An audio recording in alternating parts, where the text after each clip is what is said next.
take one? Thank you.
Firefighters in Wrigley Field. Armando Becerra led the Firefighters to a 4-1 victory on Friday night. Infallible at the dish. Then Kyle Jackson powered the Bananas' offensive explosion as they cruised to an 8-2 victory yesterday with his showman of the game performance. With the series on the line today, the Bananas turn to 2025 Pitcher of the Year finalist Noah Nisnik, while the Firefighters counter with the 2025 Pitcher of the Year, Ben Dum III. What a series it has been. The first ever Firefighters headlining series in a big league park, and it all comes down to this. Our lone banana ball game this Sunday before we get a brief 3-day break, and these two teams clash again back in Savannah on Thursday night. Welcome inside with the statistical savant of banana ball, Josh Talevsky, the voice of the Firefighters, Zach Staten. I am Biko Scala. Happy Sunday, fun day. Thank you so much for spending your afternoon with us here in virtual Banana Land. Really a tale of two games. Domination from the Firefighters on Friday night, and then the Bananas upped the ante last night. This is a massive series on the line for the Firefighters. It's a massive series for the record books. It's a massive series for the postseason race here in the Banana Ball Championship League for the Firefighters. They could win their second ever 3-game series with a win here today at the friendly confines. The Bananas could really strengthen their lead at the top of the standings with a win today. Yeah, certainly the Nanners will try and carry some momentum from their 16-run outburst into this Sunday battle. Yeah, and you saw 15 hits, 6 extra base hits from those Savannah Bananas. A really dominant win, of course, on the back of Kyle Jackson. And this team right now tied at the top of the Banana Ball Championship League standings. They are looking to be the outright leaders if they can get the win today in the friendly confines. And for the Firefighters, 3 games out of a playoff spot as we speak right now. But let's take a look at what's gone down in this first ever Banana Ball series in the second oldest ballpark in Major League Baseball. To Friday night we go. Under the bright lights of Wrigley Field. What a special honor it was. And with a 1-0 lead, bottom of the fourth, how about lifelong Cubs fan Tyner Hughes walk-off double? What a moment. That was for his Papa Joe, his grandfather no longer with us, a lifelong Cubs fan, wore off on Tyner Hughes. What a moment in Wrigley. Dalton Cornett to the top of the ivy, takes a weird dive down. Reese Alexiadis, a little trouble fielding it. Armando Becerra turning on the PF Flyers and finding his way back home. Slides in head first, gets the run, gets the point. Firefighters up 3-1. Really cool moment for Ben Zobrist, the 2016 World Series MVP, helped the Cubs break that 108-year World Series drought. And how about the athletic display? Able to beat the rap on the throw for Caden Green. Yeah, great hustle from Ben Zobrist. And now in the 9th inning, the Bananas trying to start a rally with golden batter Dan Overs. He bows out to the fans in Wrigley Field. The second one going against the Savannah Bananas. And then Kyle Jackson up at the dish. He's going to suffer the exact same fate. The last 2 outs caught by the fans. And the 6th-game all-time, it has ended with the fans snagging the out. That was incredible, and then we go to game 2, and it was story the other way for the Bananas. Kyle Jackson right back up the gut, 2-run score. What the heck is Ty Jackson doing? I don't know. This is the coolest moment we've had this year. Lamar Sparks and his younger sister, Jinsey, who battles cerebral palsy, getting a specialty walk-up together, and on the first pitch Lamar saw, he sends it to left center field for a 2-run shot, and you know where this is going. With Tim's in shorts, in tow, Lamar and Jinsey get to touch home plate together in front of 41,000 fans. If that don't warm your heart, I don't know what will. It just doesn't get better than that. It simply does not get better than that. It didn't get better than that for KJ either.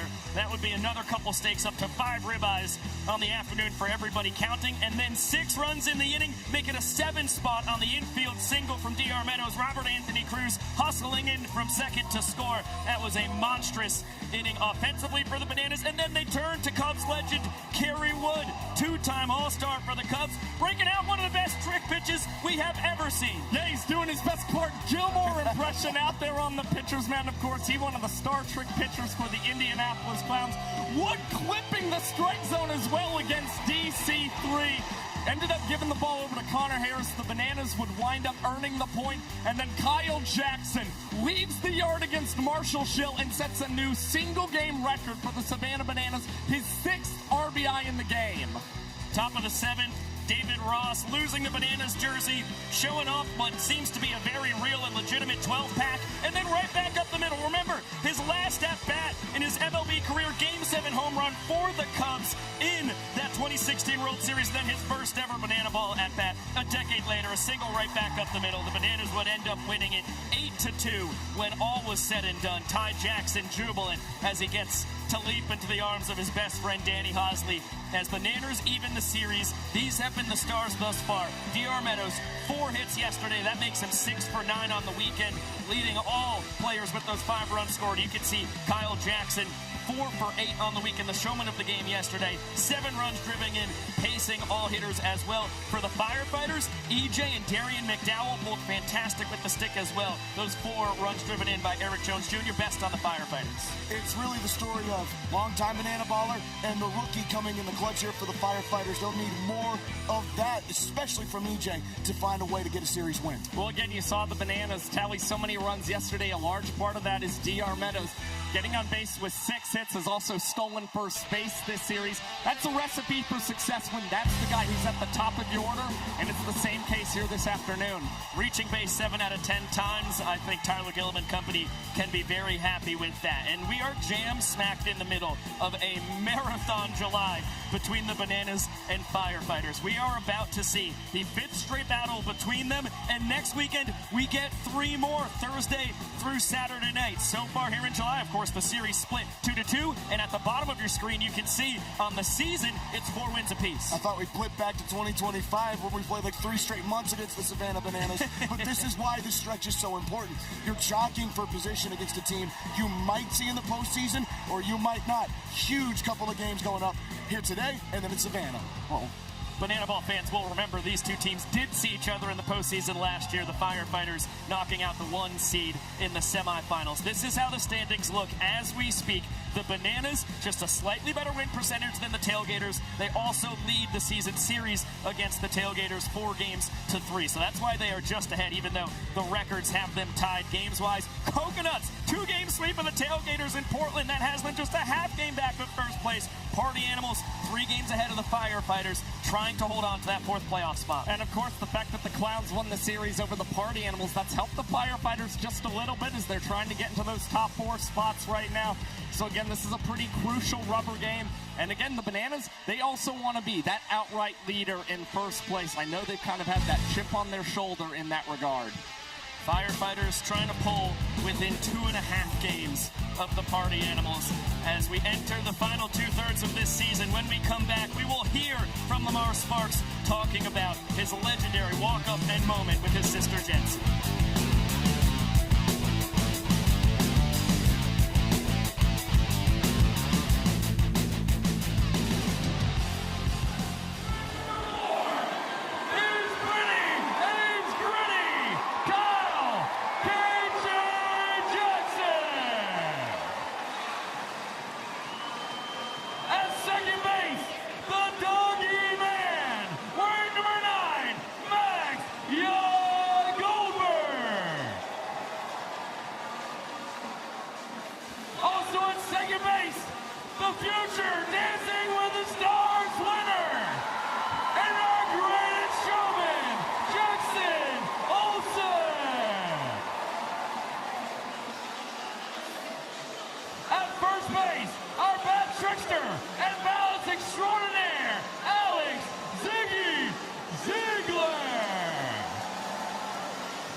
That was supposed to happen.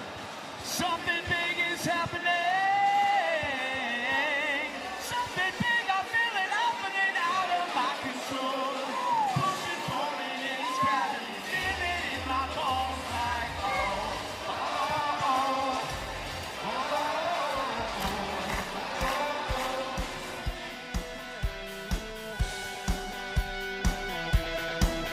Welcome back into our 2026 Banana Ball World Tour pre-show presented by DQ. DQ, happy, tastes good. Zach Staten, another legendary moment that we had last night. Let's check in with Michael Schwartz on. Well, before we do, let's watch the home run one more time. Lamar Sparks and Timms with his younger sister Jency in tow hits a two-run shot. They had just done a specialty walk-up together. And then as he rounds the bases, he finds Jency at third base. This is recreating a picture from their childhood, a moment they had together again earlier in the year in Corpus Christi, Texas. What an unbelievable scene here at Wrigley Field. And it's one that Lamar's gotten used to. For more on that, here's Michael Schwartz with him. A pretty special moment on the field at Wrigley. Lamar Sparks hit a ball right here yesterday. You told me it was the furthest ball you ever hit. Yeah, absolutely no doubt. No doubt at all. Moment of the year. I'm not even debating it. I'm not even asking any questions. How special was that moment? You told me that you had trouble sleeping. I mean, it was special to the point. Yeah, I definitely lost some sleep. I didn't get any sleep last night, hanging out with family and then just watching the video put together. It was a great experience. But as far as special moments go, like getting to share the spotlight with my little sister, her biggest thing is, like I said, theater. So bringing her out here and have her dress up in an outfit and getting to, get her in front of everybody was very special to me. You knew it was gone. We saw that go down third base with your sister in Corpus Christi. Now to knock it out of the park here. But your pants were also falling down, by the way. I just want to make sure your shorts were falling down during that. My shorts were definitely falling down. I was wearing Mason's, Tim's. I just bought those new pair of shorts. Mason now owns those too. He's like, I'm going to take both of these and have both of these. But no, it was a fantastic experience. How we set everything up, it was great. Last question. First person to probably hit a home run that deep in Tim's. First person to ever hit a home run in Tim's, I believe. Just what was that like for your family after the game, especially with your sister? What'd she have to say? It's funny because she actually doesn't love the spotlight. She doesn't love all the attention, but I remember I was driving home one day and I called her and said, hey, Jency, I got a really cool idea we should do. And she loved the idea and was like, as long as all the attention's on you, I'm like, listen, girl, all you got to do is drive me up there and I'll do the rest. Well, we love it. Hey, keep doing it. A star of the game yesterday. My buddy Sam Bauman is with another star from yesterday's game. Let me pass the mic to him. Hey, thanks, Michael. Not just a star, but our showman of the game yesterday. But like so many of you, I miss getting to hang out with KJ because KJ recovering, feeling better today, though. Feeling better, getting there. Yeah, don't ever forget to hydrate, kids. Honestly, it was a lot of fun yesterday, and that moment with Lamar, probably the coolest thing I've ever seen on a baseball field. Very close. But yeah, yesterday was a lot of fun. I loved seeing the guys compete. Austin Drury did amazing on the mound. He's just such a leader. Everyone did amazing, and yeah, I had a moment, not my brightest moment, but you know what? Yeah, it happens. He didn't hydrate. Had 6 RBIs, including a home run. He doesn't need water to function, although he's hydrated today. KJ, speaking of water, we're by the Great Lakes. We're in the Midwest. You think it is something about that Midwest air that just kind of gets into your veins a little bit? Oh, it definitely does. Whenever I'm back home, I always know that my family's going to show up and the wind's blowing out. Every time we're in the north, the wind's always blowing out, so I'm always trying to hit a home run. But yeah, yesterday was a lot of fun. I love the Midwest. I love Chicago. I love Ohio. I love being around here. It's a lot of fun, and my family and friends got to see it, so that was really cool. Yeah, KJ, I saw you after the game with all your family and friends. What's it mean to have them close? Have them right here, not just watching on TV, but in the stadium to maybe give you a little bit of hug and remind you, hey, hydrate next time, too. Yeah, so they all texted me within like a matter of 5 minutes. Are you okay? Are you okay? All freaking out. I'd actually tell my teammates, like, go tell my mom I'm fine, because she's probably freaking out right now. But yeah, my coaches from college were here. Their families were here, so it was really cool to be able to hit a home run, have a good game. I wish I would have stayed hydrated a little bit better and finished the game, but they got to see some really cool moments, so I'm really happy and blessed to be able to do that.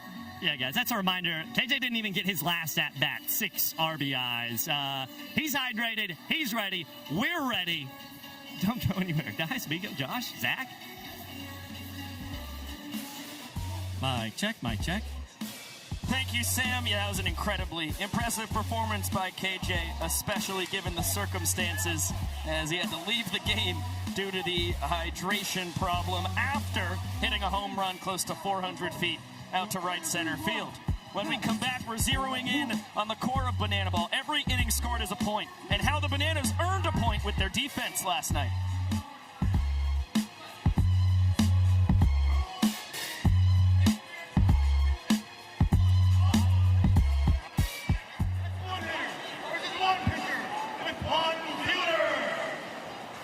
Rule number 4, there is no bunting because Chicago, say it with me, bunting! Sucks. If you bunt, you're thrown out of the game. Swing the bat. Rule number 5, the batter can steal first base. Rule number 6, there are no walks in Banana Ball. A ball 4 is a sprint. The runner can go as far as they want until all 9 fielders touch the ball. Rule number 7, batters may not step out of the batter's box. If they do, it's a strike. Rule number 8, there are no mound visits. Rule number 9, the Banana Ball Challenge rule. Each team will have the opportunity to challenge one umpire call today. And now, for the first time in professional sports history, you, the fans, can challenge one play in tonight's game. Rule number 10, the golden batter rule. Once per game, each team can use any hitter in their lineup to hit at any spot. And finally, rule number 11, the most fans first rule of all. If anyone in this ballpark catches a foul ball, it will count for out. And those are the rules of Banana Ball. Boom, baby. Ladies and gentlemen, direct your attention to first base side. It's time to meet the cast of the Savannah Bananas and the Firefighters.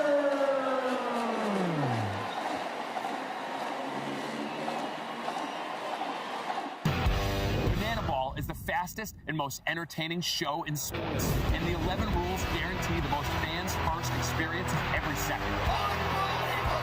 Welcome to the Banana Ball Championship League. Rule number 1, win the inning, win the point.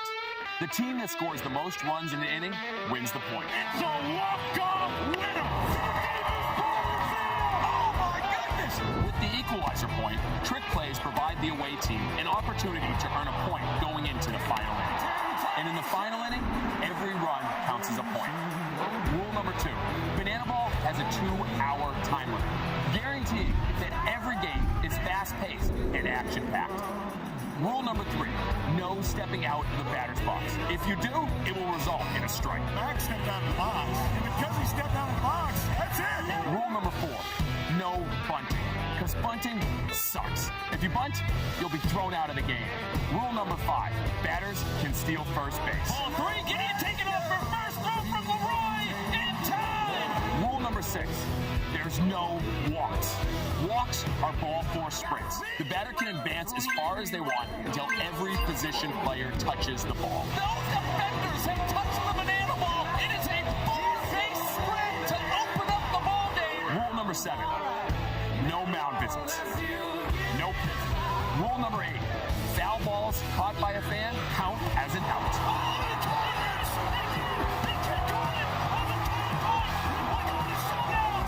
Rule number 9, the showdowns.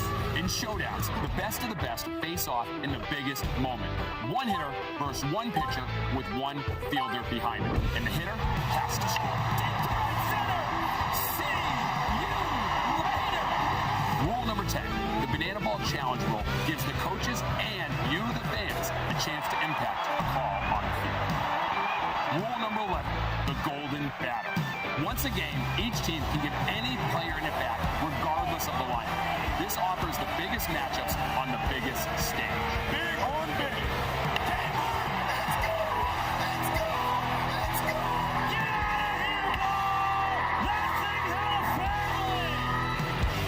And those are the rules of Banana Ball. Thank you greatly Wrigley. Virtual Jesse, call the rules to Banana Ball, brought to you by DQ. We're zeroing in on rule number 1. This is the core of the sport. Every inning is worth a point, and the team with the most runs in an inning, of course, will get the point for that inning. Now, the equalizer point, this was instituted in the playoffs last year. This is our first full year with it. The away team can get an extra point if they have more trick plays than the home team entering the final inning, and that brings rule number 2 in because the 2-hour time limit ran out last night in the 8th inning, which meant that the equalizer point was determined by the trick play count through 7 innings. Yeah, it was a very fascinating situation. We saw a really long 6th inning where 10 total runs were scored. The Bananas with 7 of those.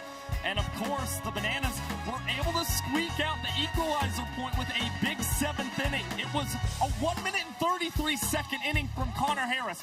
But you got a rack flip from Robert Anthony Cruz, Ryan Cox with his signature Professor trick play, and then it was Reese Alexiadis, the Bananas right fielder, with a tornado catch to cap off arguably the most impressive defensive inning we've seen in Banana Ball all season long. Those are 3 incredibly difficult trick plays right there. That's what the Savannah Bananas bring to the sport. How about Kerry Wood? One of the greatest trick plays we have ever seen in the history of Banana Ball. Just one of the many great celebrity appearances we've had this weekend.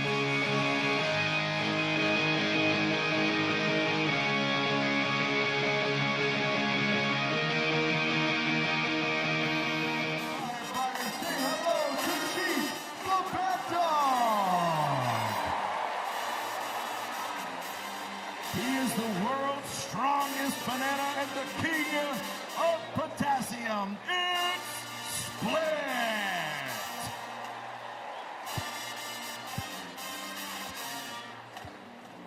The official mascot of the Firefighters, the best flipping mascot in all of Banana Ball, Bo the Beaver.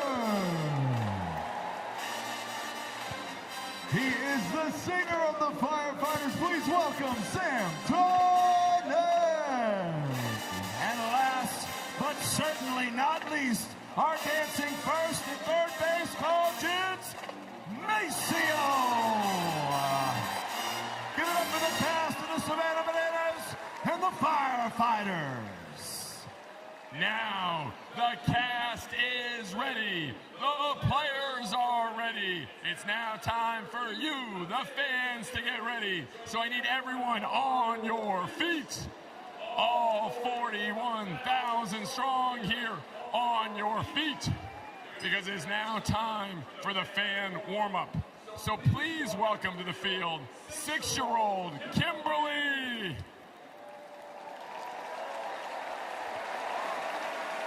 All right, Kimberly, this is very big. Get the crowd going crazy.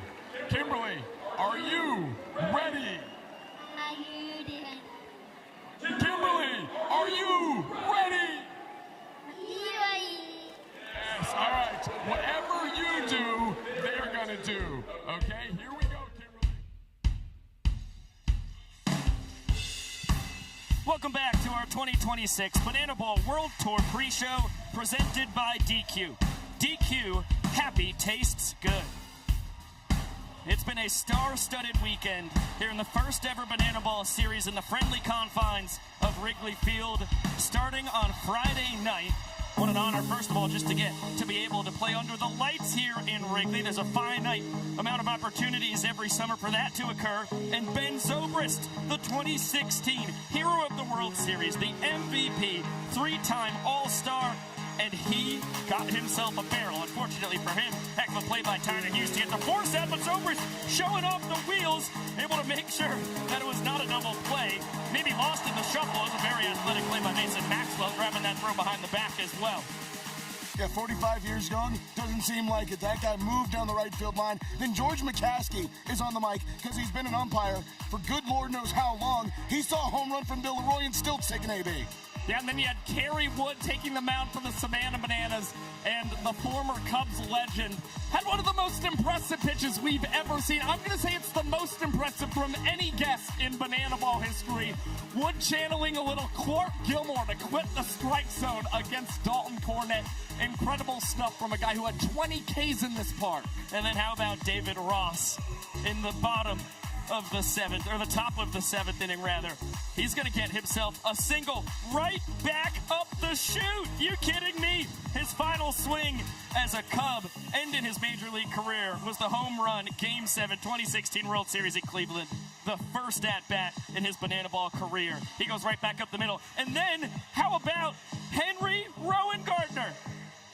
33 years after his legendary performance back in 1993 as the Rookie of the Year for the Chicago Cubs, he makes an appearance back in Wrigley Field. Sam Bauman has more on his miraculous performance. Well, I'm in the spot where the Cubs famously found their most popular pitcher of all time. Of course, I'm talking about Henry Rowan Gardner, who grabbed the ball and threw it all the way back to home plate.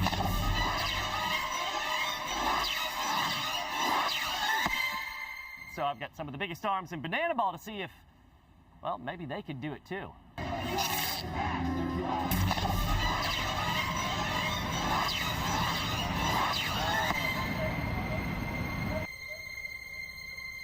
Oh my God!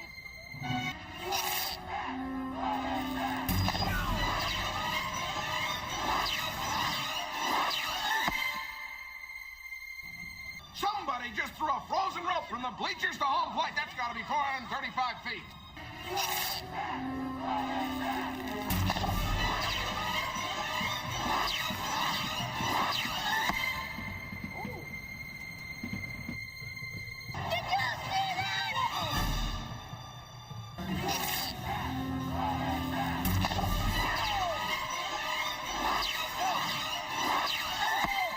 Come on.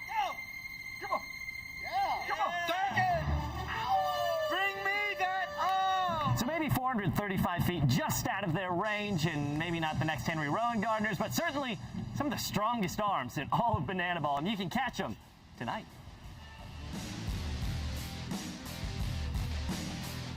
Yeah, I would not be running on any of those four fellas in the outfield. That is some cannons here in the sport of banana ball. As you can see, we are approaching 8 minutes to first pitch in this rubber game between the Firefighters and Savannah Bananas in Wrigley Field. This is another Firefighters home game. The Firefighters' first ever headlining series in a big league park, and we get to do it in Wrigley Field. That beautiful marquee out front of Wrigley Field read Firefighters win on night 1. It read Bananas win night 2. Who will it read takes the series today here at Wrigley Field?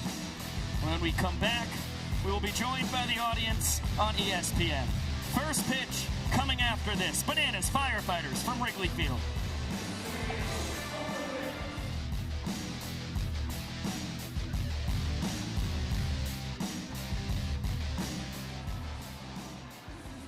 Just another day at the ballpark. This game is baseball by birth, fruit by name, and an absolute worldwide phenomenon by the grace of God.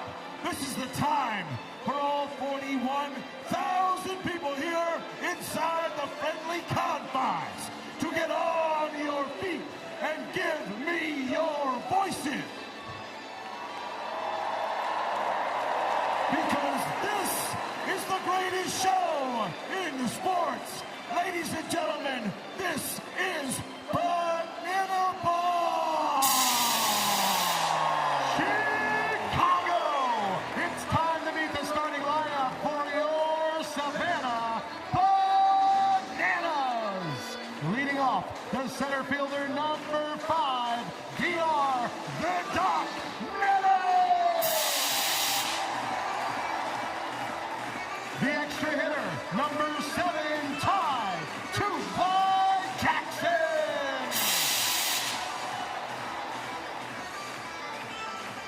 Batting third, the DH, number 19, Dan Oberst.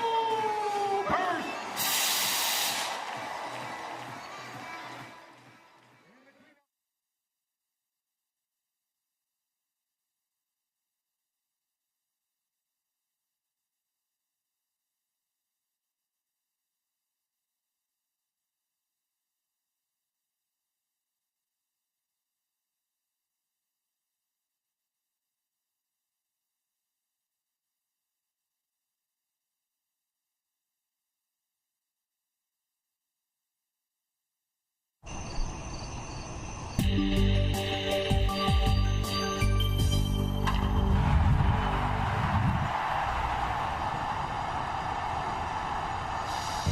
come to you from the north side of Chicago. Legends of the sport squaring off in a legendary ballpark.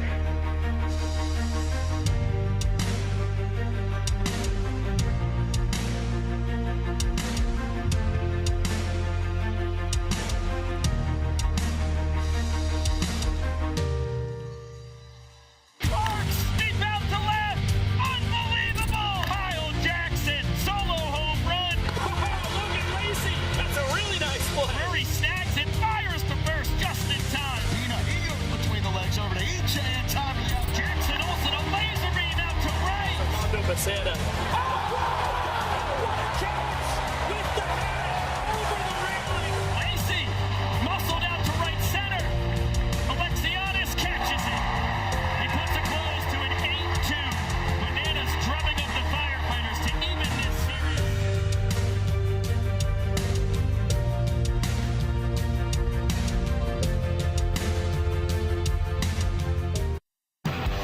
Banana Ball is the fastest and most entertaining show in sports, and the 11 rules guarantee the most fans-first experience every second. Welcome to the Banana Ball Championship League. Rule number 1, win the inning, win the point. The team that scores the most runs in an inning wins the point. It's a walk-off winner. Oh my goodness! With the equalizer point, trick plays provide the away team an opportunity to earn a point going into the final inning. And in the final inning, every run counts as a point. Rule number 2, Banana Ball has a 2-hour time limit, guaranteeing that every game is fast-paced and action-packed. Rule number 3, no stepping out of the batter's box. If you do, it will result in a strike. Max stepped out of the box, and because he stepped out of the box, that's it. Rule number 4, no bunting, because bunting sucks. If you bunt, you'll be thrown out of the game. Rule number 5, batters can steal first base. Ball 3, Gideon taken off for first, throw from Leroy, in time! Rule number 6, there's no walks.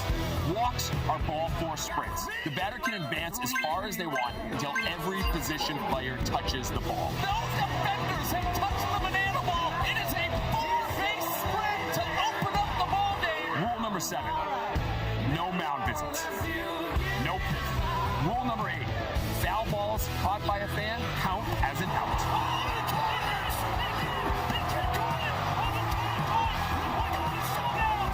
Rule number 9, the showdowns. In showdowns, the best of the best face off in the biggest moment.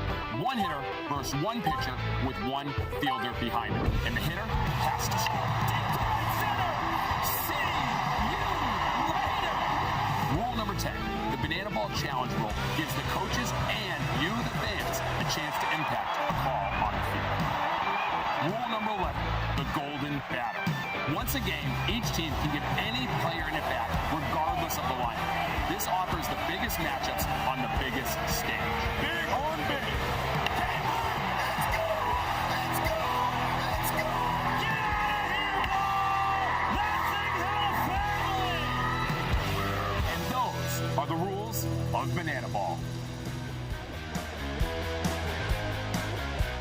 Thank you, Jesse Cole, and thank you, DQ, for bringing us the rules to Banana Ball. The 22-17 Savannah Bananas tied for first place with the Texas Tailgaters.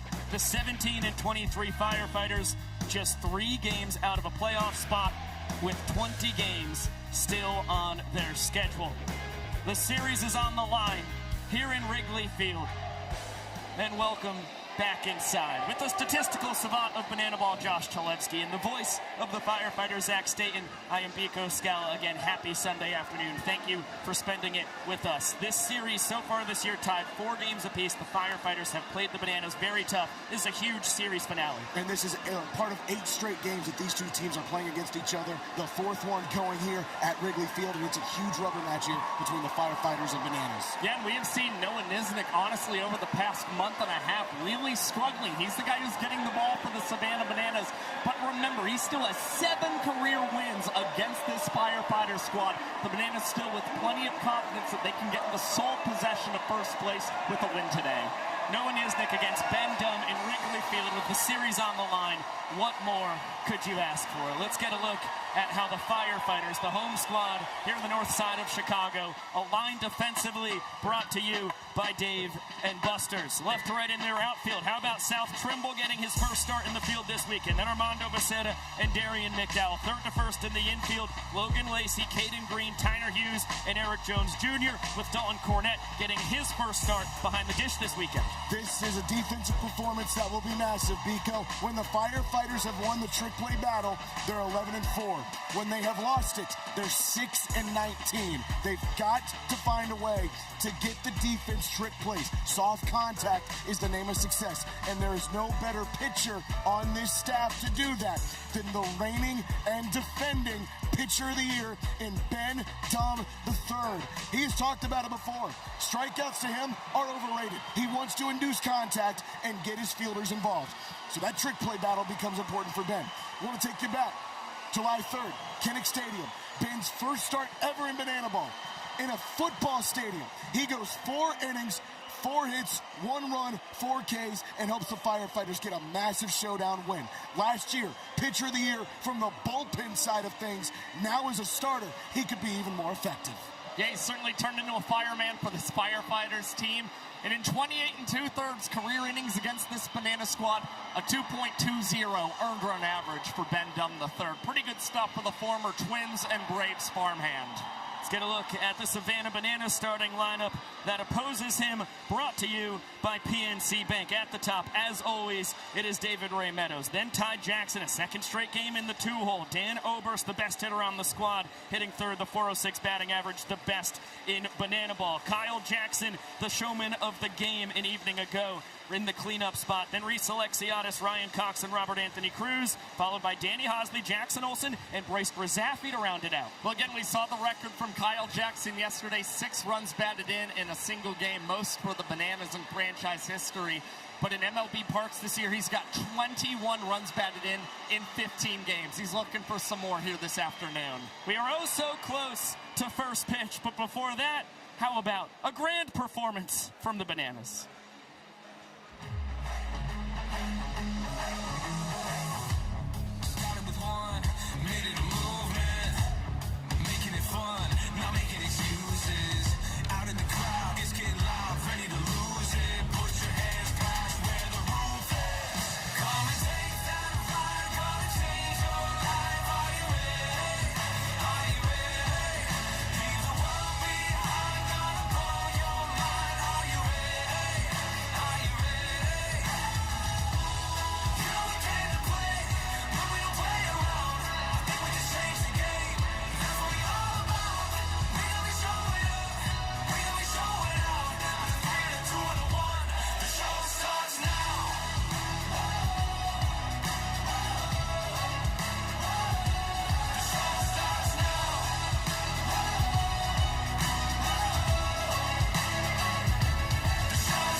Let's hear it for your Savannah Bananas. Now it is time for the first pitch. But in Banana Ball, the first pitch counts for a ball or a strike. Today, throwing out the first pitch, please welcome a former Rookie of the Year, Cy Young Award winner, and Cubs Hall of Famer, Rick Sutcliffe.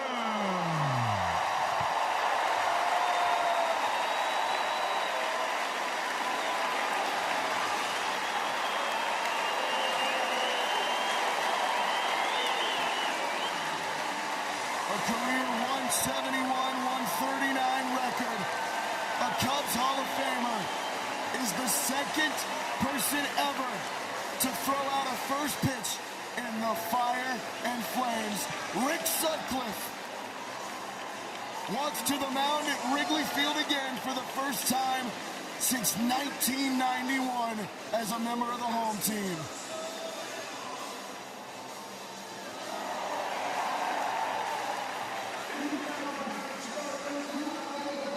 Ball one. It wasn't the first pitch that counts. Very important to know.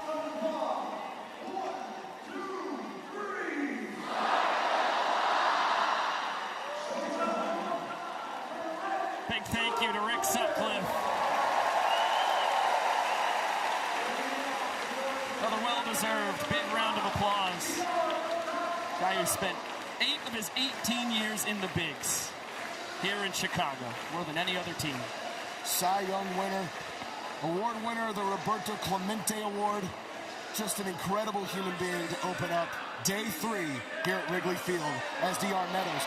Right over to Peanut, between the legs, over to first, in time for the out officially, and it's a trick play for Caden Green.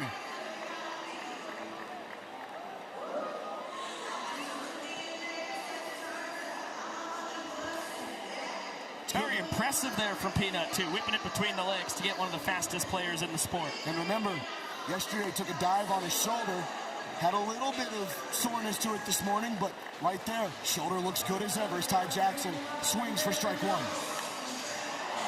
Popped right side, Eric Jones Jr. drifting into foul territory. Tip drill. Oh! Tyler Hughes between the legs. Fantastic double trick play. And it was EJ ready to take it himself, but at the last second, I think he heard Tyler Hughes right behind him, signaling that he wanted that banana ball.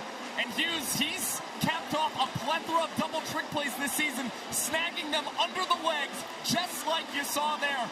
Talked about it already, Zach, but the Firefighters out to a hot start, really trying to win that trick play battle today. They are well aware of their record when they win the trick play battle. As Dan Over screams one into right field. Darian McDowell there, and that is a lightning quick 1 minute and 26 seconds for Ben Dom. Tough to think of a better way to start the game for the Firefighters. 3 trick plays. Ben Dum faces the minimum. And for the first time this weekend, the Firefighters prevent the Bananas from pushing at least one run across in the top of the first inning. Here's how the Nanners align defensively, brought to you by Dave & Buster's. Left to right in their outfield, it is Rack, DR, and Alexiadis. Third to first in the infield, KJ Cox, Olsen, and then Alex Ziegler, the designated fielder, in place of Danny Hosley, the starting first baseman in the lineup. And Bryce Grizaffi behind the dish gets his first start of the weekend. Yeah, getting to work with Noah Nisnik here this afternoon should be a fun task for the rookie. But this Bananas team, of course, coming off earning the equalizer point yesterday afternoon. First time they had earned the equalizer point since June 21st in Cincinnati. That was the last time in the Banana Ball Championship League that an equalizer point had been earned. In the middle of it all, it's Noah Nisnik here in his 3rd World Tour, the pride of St. Louis, Missouri, diehard Cardinals fan in enemy territory. And the numbers, not what we are used to for Noah Nisnik, who had a sub-4 ERA across his first 2 seasons when he was Rookie of the Year and then a Pitcher of the Year finalist a year ago.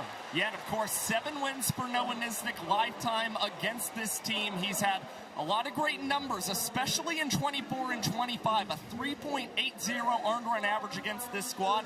But here in 26, that ERA over 9.5 for Niz Nasty. And his last start against this Firefighter lineup brought to you by PNC Bank. He just went 2 1/3 and gave up a couple of points and a couple of walk-offs as well. This lineup highlighted by the surging Armando Becerra in the 2-hole since June 1st, batting well over 400. Lamar Sparks, you've already heard about his hitting power. Eric Jones Jr., 5th all-time in Banana Ball and home runs. And Darian McDowell. That 2 through 5 spot could be critical.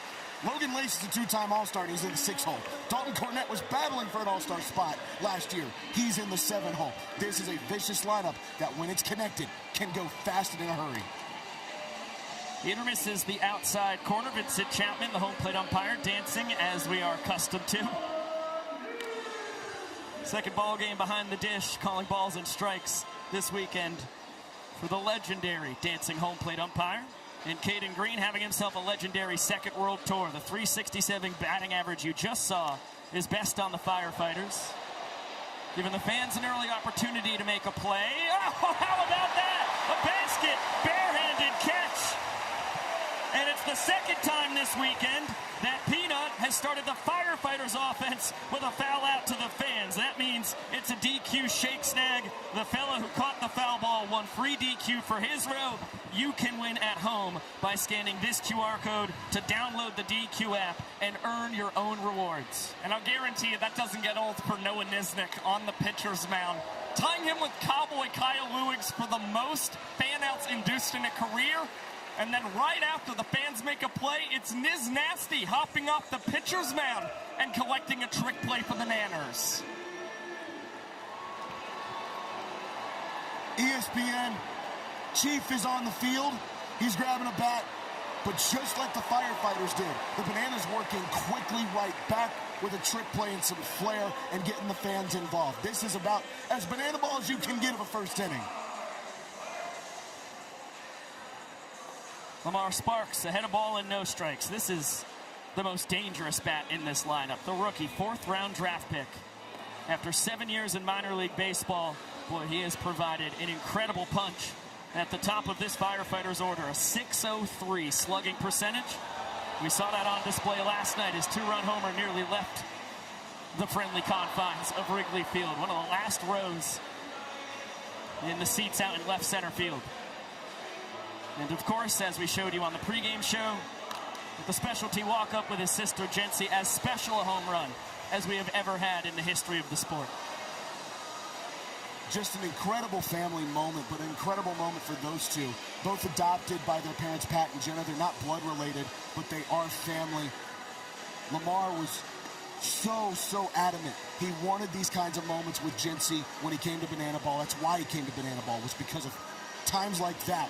With a full count, he's got a chance to get on base with the ball for a sprint and potentially score a run for his younger sister. Takes the wide turn at first. All 7 fielders behind the pitcher and catcher now touch the banana ball, and Lamar stops at first and brings in the former Savannah Banana, Eric Jones Jr. EJ, a guy here in his 6th year in Banana Land, his 5th Banana Ball World Tour, and having himself an excellent weekend against his former team. 4 for 6. A ball for a sprint, 4 runs driven in to pace the Firefighters.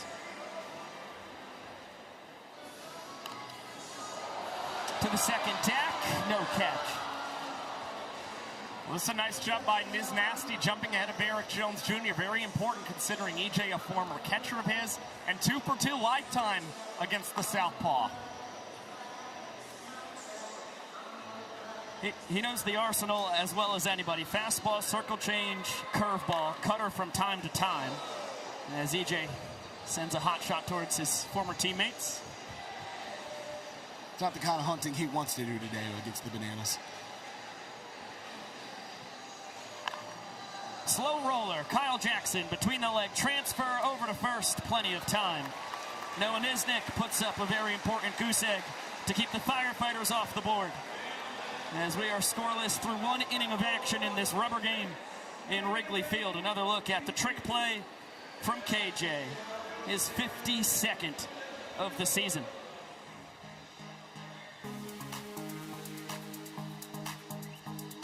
Both these teams have struggled a bit in 3-game series this year. The Bananas an even record at 6-6, but they think that they should be much better in that regard. For the Firefighters, only 5-10 in their 3-game series this year. Yeah, I mean, the Bananas coming off of a 3-game series win in Cincinnati against these Indianapolis Clowns, so they do have the momentum as of late.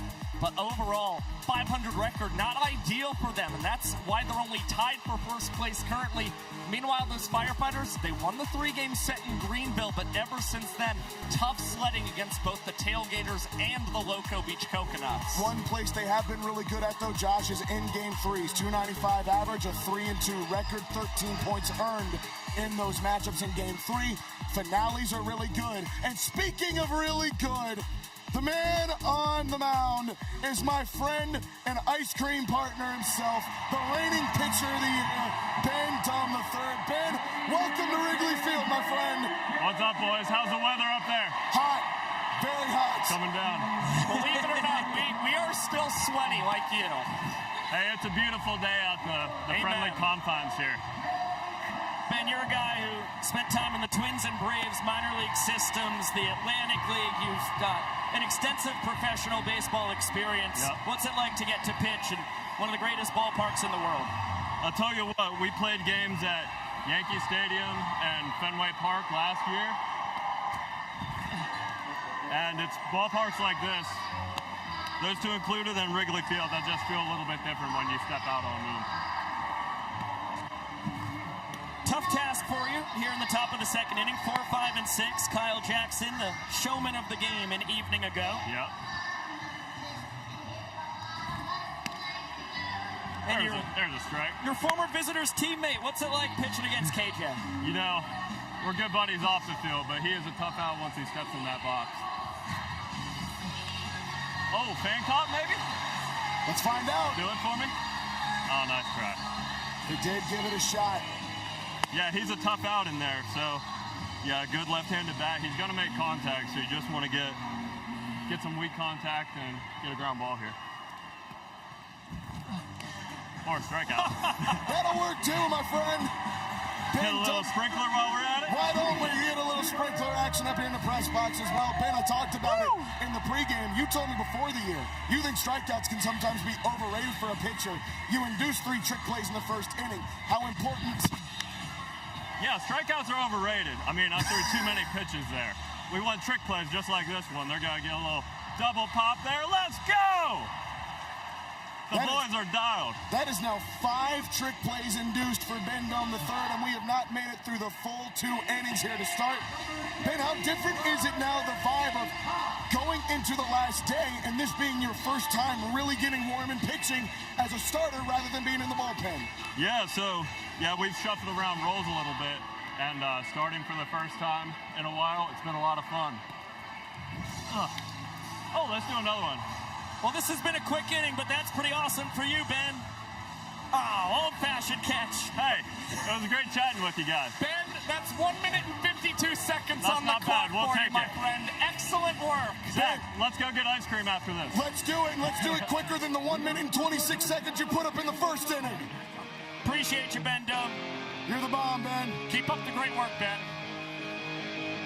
Couple more trick plays for the Firefighters. Another 0 for Dunn.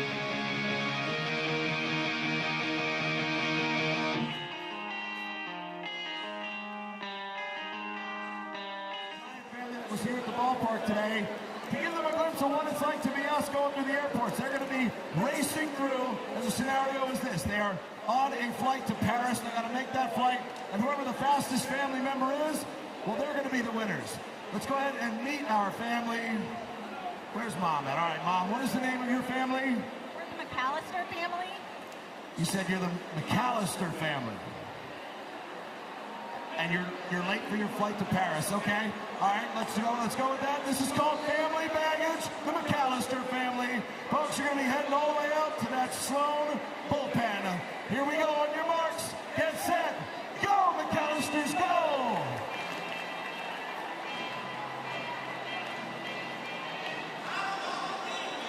The kids are leading the way.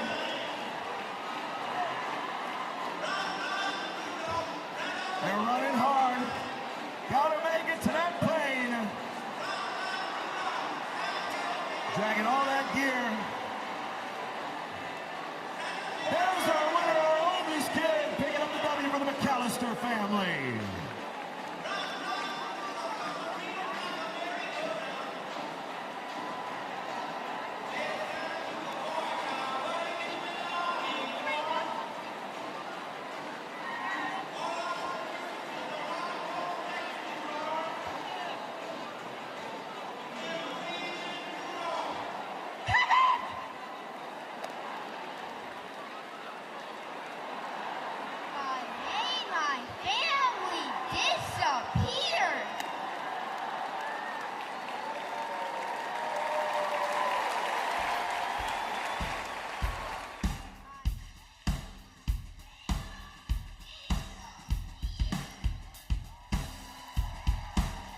Over 41,000 fans have gathered to join us for a third straight day here in Wrigley Field, the home of the Chicago Cubs.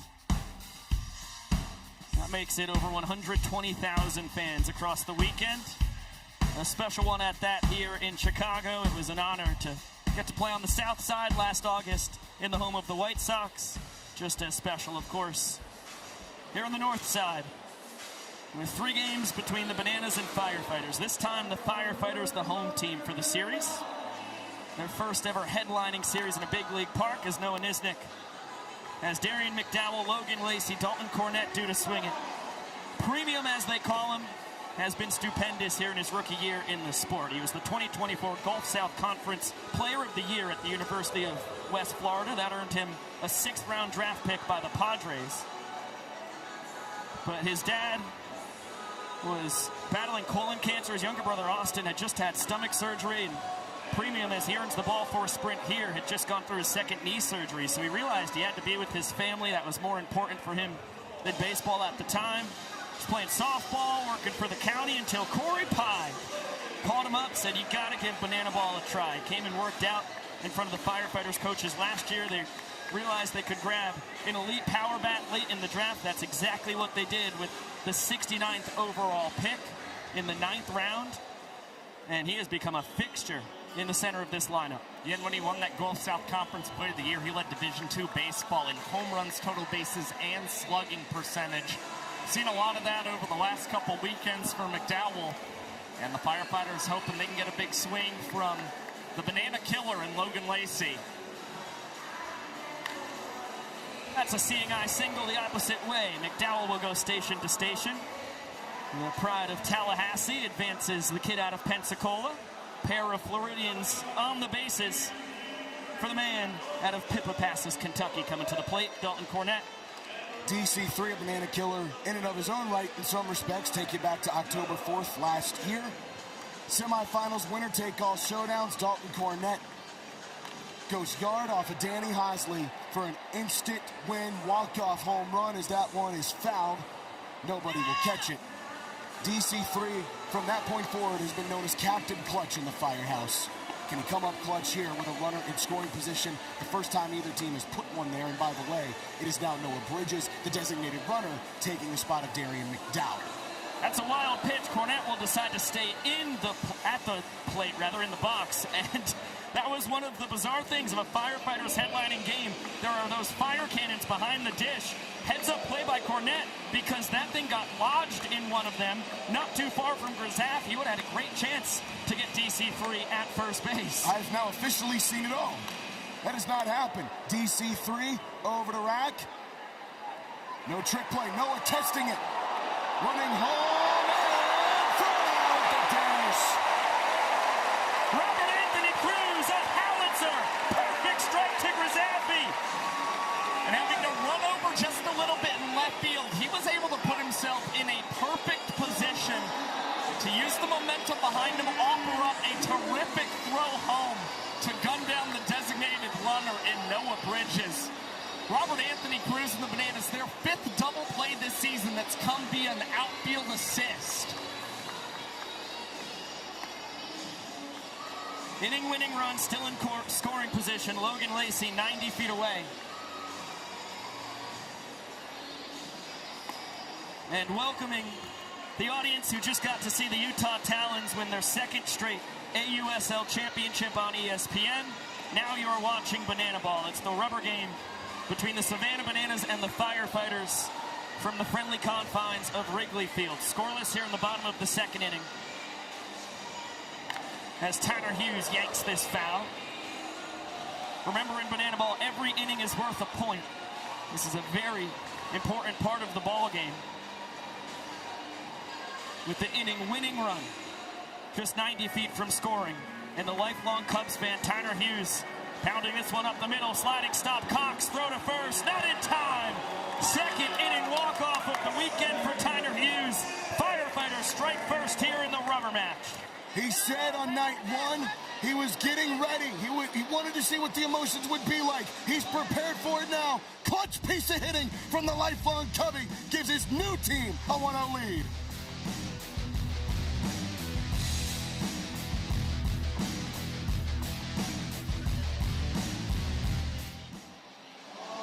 energy at Wrigley today, absolutely incredible. Jesse Cole, let's get this crowd singing really loud. It is now time for the sing-off. We're going to play 3 songs. When the song finishes, we're going to finish that song lyric, but let's make it a competition. Kaz, who do you got over there? That's right, I'm over on the first base side, representing everybody on this side and the entire right field, and I know these are the most fired up fans in all of Chicago! Yeah. But I have the entire third base side and the entire left field bleachers, and we call this the winning section.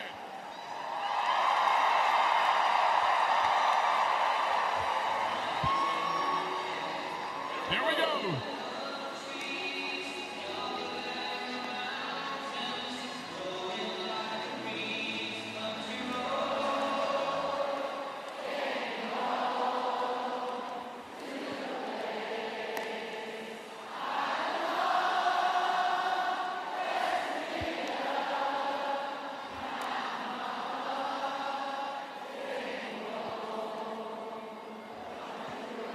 Off to a great start, you sound amazing. First point of this sing-off going to the third base and left field side.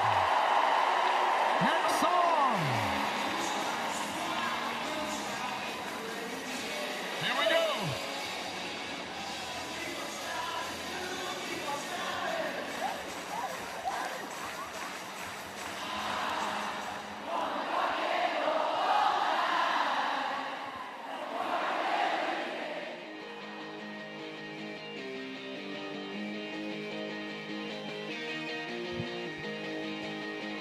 Welcome back to Banana Ball Live on ESPN.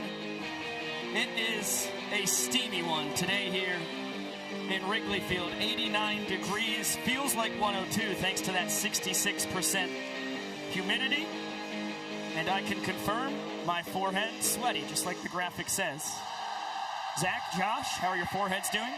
Mine's covered by a hat, so it's being absorbed, but my hat is drenched. I'm damp. Yeah. But we battle through. Nowhere else we would rather be. 3-game series on the line. Firefighters took the battle Friday night 4-1. Robert Anthony Cruz and the Bananas erupted for 16 runs, leading to 8 points. 8-2 victory yesterday. Another chance for the fans. They've already caught 1 foul ball for an out today. Oh! One hand! Barehanded catch! Outstretched by the man in the Chicago Bulls jersey to take care of Rack. Reggie Horton, you've got a new favorite Bull. I mean, he didn't have a glove, he didn't have a hat, nothing, just straight out of the sky with his right hand. That's how you do it. And the Firefighters tab their first fan-caught foul ball. Danny Hosley roped the opposite way. McDowell will make sure it's just a single for the 4th-year Banana. Yeah, Hosley got the start yesterday for the Savannah Bananas. Now gets another opportunity to be in the lineup, potentially play even a little first base for Savannah, and does a great job just roping that one out to the opposite way. And Hosley, very sneaky speed and a smart base runner, could very well test Dalton Cornett behind the dish.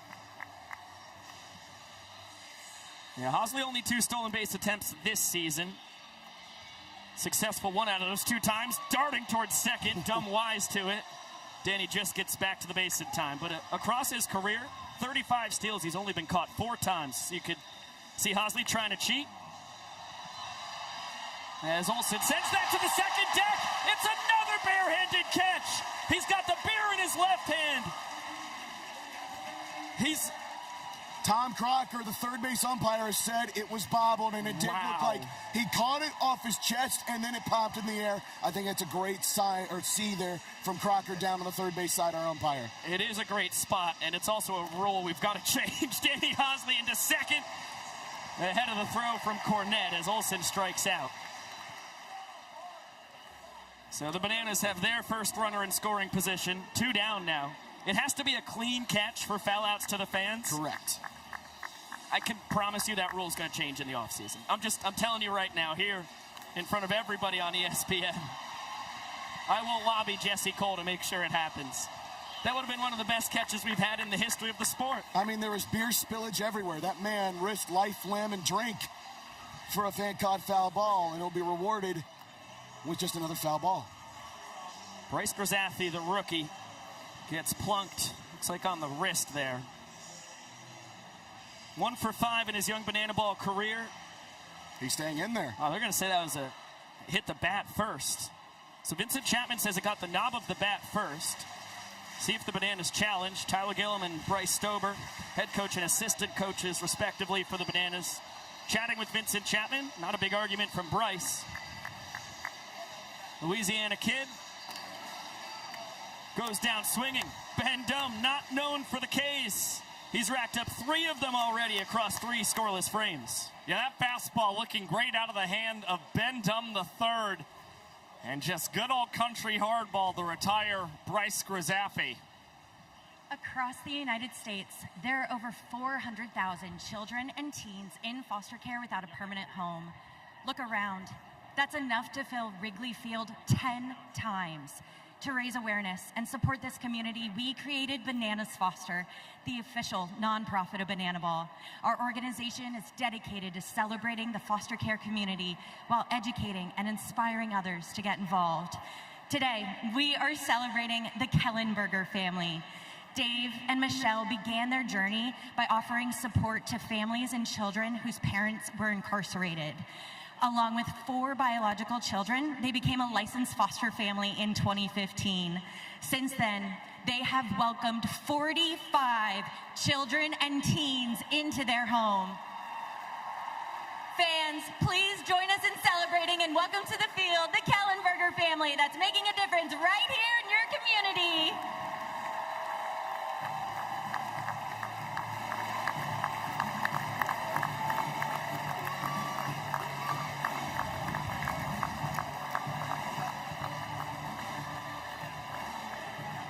Another massive shout out to Dave and Michelle Kellenberger, superheroes in the foster care community, welcoming 45 children and teens into their home and shining a light on the heroes of the foster care community, what Bananas Foster is all about.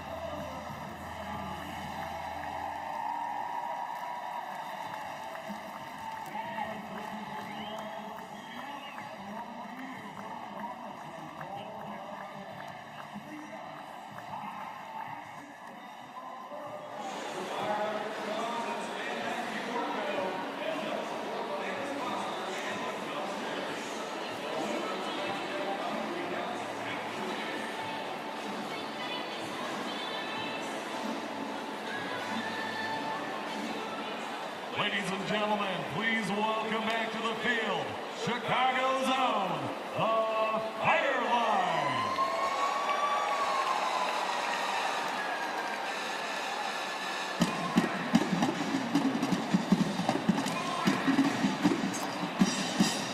You two, I have to tell you something. Look at what's happening right here. So most of the members of the Fireline claim Chicago as their hometown. They're legitimately making Chicago dogs on the field as they play the drums.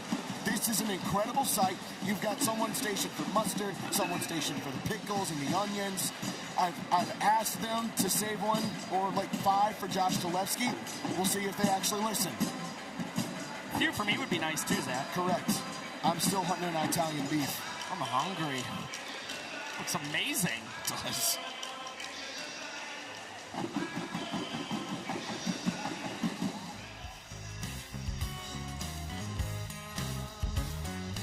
Well, in the last half inning, we almost saw one of the greatest foul ball catches for outs in Banana Ball history. It's still one of the best foul ball catches. It just wasn't an out because it was not caught cleanly.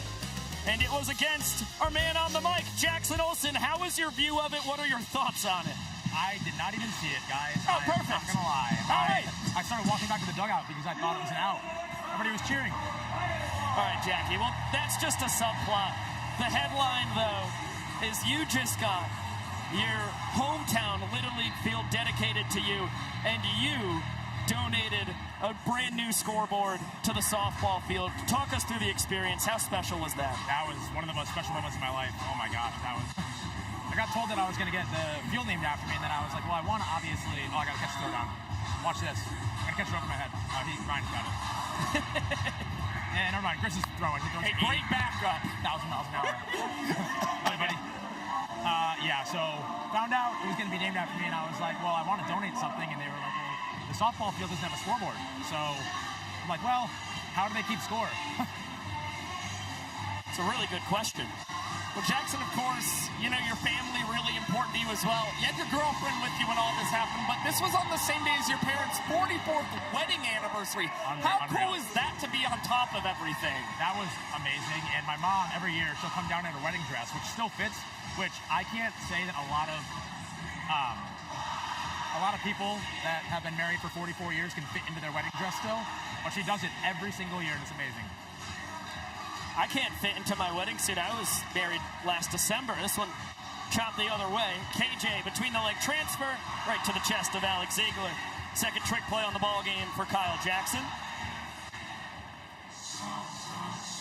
Jackson, you also got to tattoo a ball out to right yesterday. You officially have a home run in Wrigley Field. That's pretty crazy. Another pretty bizarre feat to try and comprehend, huh? On the docket now, 3-2-2. Let's hope I remember it. Ooh. There we go.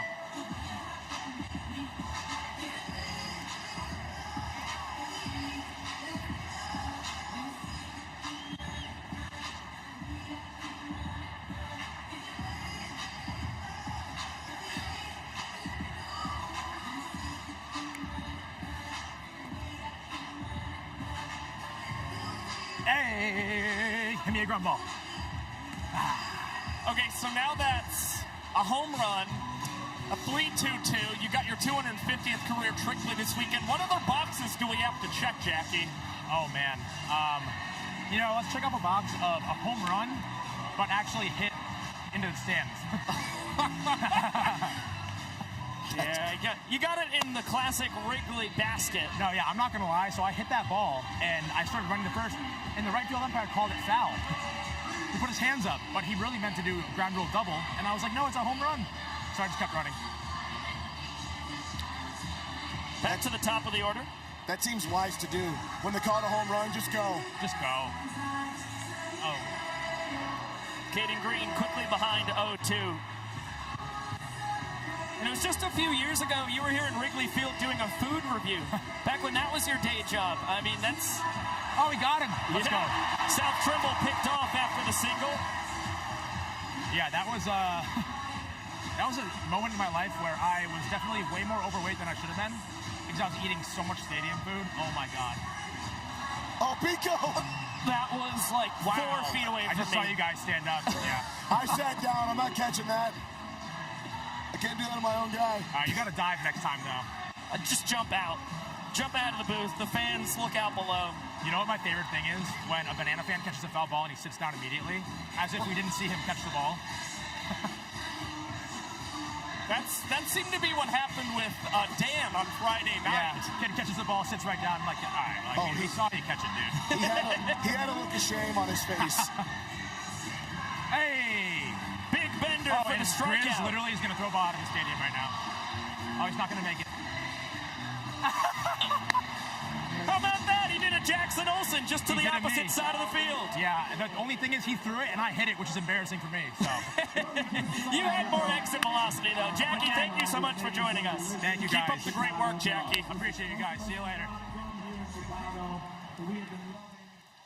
Of the food here in the Windy City, and that inspired our next game.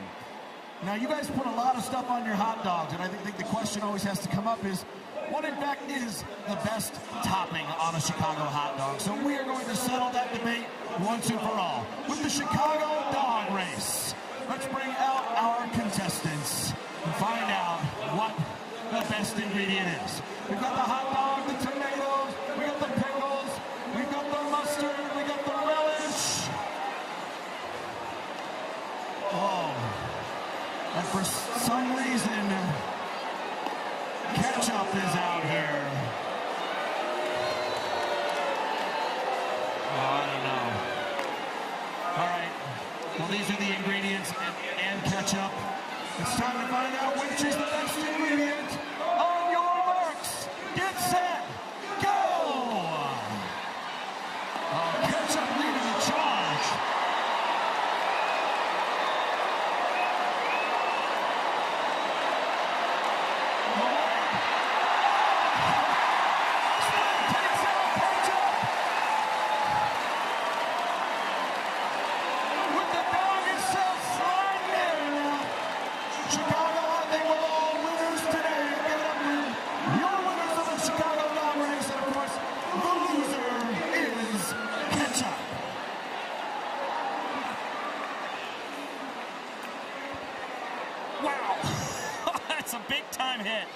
That's what happens when you try and put ketchup on a hot dog here in Chicago. Oh, my goodness. Ketchup got concussion. And by the way, when I say that's what happens, I mean a giant, shirtless, ripped banana is going to hit stick you. Pico, I need to interrupt the Chicago dog race for a minute to tell you that Christian Dearman is on the mound. That's pretty cool. Can we please get a camera shot of who's at first base? It's Ben Dunn. He's the starting pitcher, now playing first base. What in the Jiminy Crickets is going on? Well, it means Ben Dunn can still pitch in this ball game. Well, Dearman, the legendary banana and firefighter, gets to face off against his former teammate, D.R. Meadows. Josh Dolevsky. Eric Jones Jr. can come back in this game, correct? That will be his one re-entry that he can utilize for the game. Once Dunn comes back into pitch, Christian Dearman completely burned from the contest. Saw this very much legal. Some of the unique wrinkles in terms of substitutions in banana ball. Trick pitch. D.R. lofts it the opposite way. Darian McDowell. Under the leg catch. Smooth as butter on the trick play for Premium. That's become the specialty for Premium. Just rising up underneath that right ham hock, putting the glove underneath there and snagging it. Putting himself and maybe future life in danger, but he does a great job. And Christian Dearman's one pitch, one out, induces a trick play. Good work from Dearman.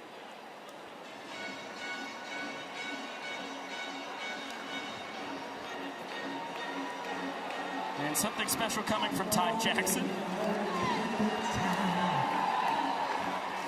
And all that jazz, I'm gonna lose my knees and pull my stockings down. And all that jazz, start the car, I wanna whoop his spot. Where the gin is cold, but the piano's hot. It's just a noisy hall. There's not people at all. That jazz.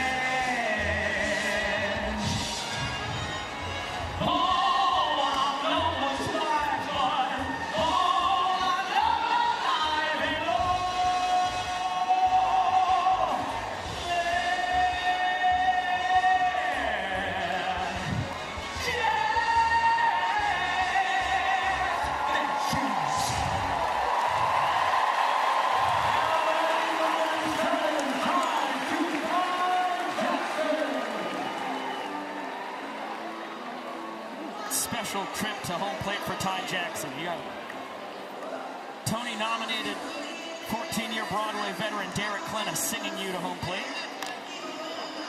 And a chopper to Caden Green. Between the leg transfer. Throw goes awry. Bounces right back to EJ. He'll tag Ty just in case Andrew Gerard thought that Jackson crossed the line in an attempt to go to second. He did not. So Jackson will reach what goes in the books as a trick play missed because Peanut went between the legs before sailing the throw. We're good on Ty Jackson, always a guy who's going to hustle it out of the batter's box when he gets wood on the banana ball. Now the Bananas have already tested Dalton Cornett a little bit, and they know how good Ben Dunn has been historically against this team. So they'll try and run to get guys in the scoring position, but it's not going to happen with Danny Oberst up at the plate. The fans already with a third foul ball cut this afternoon. And back-to-back innings that it goes against the Bananas. Ben Dunn thrilled. Second time this weekend, Dan Oberst has fouled out to the fans. That's his tour-leading 7th on the season. Pico, who was the most fan-caught foul ball last year? I'll tell you in a second. Ty Jackson is caught in something not fun. Slipping, turning, bumbling, and tagged out by Caden Green. And so the trick play missed. Does absolutely nothing against the Firefighters as Ty gets checked on by everybody wearing red. After he tripped up at first base, he's okay. Ben Dunn helping him walk it off. By the way, most fan-caught foul balls last year, Logan Lacey with 7. Dan Oberst already there, and we still have 2 months left in the year.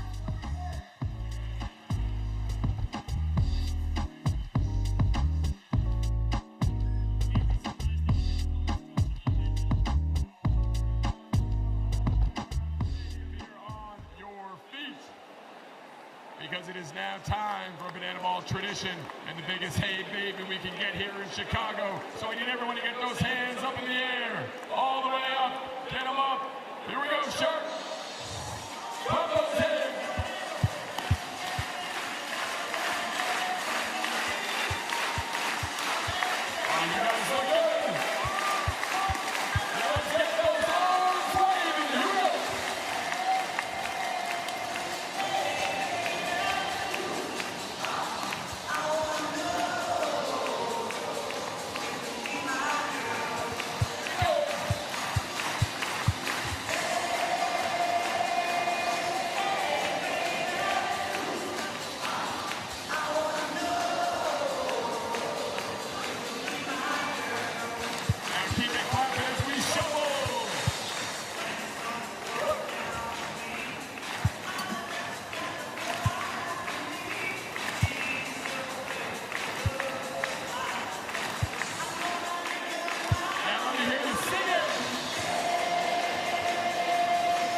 It's time for Hey Baby, and in Wrigley Field, that means over 41,000 fans with the players and the cast and crew, alike everybody, out of their seats, moving it and grooving it.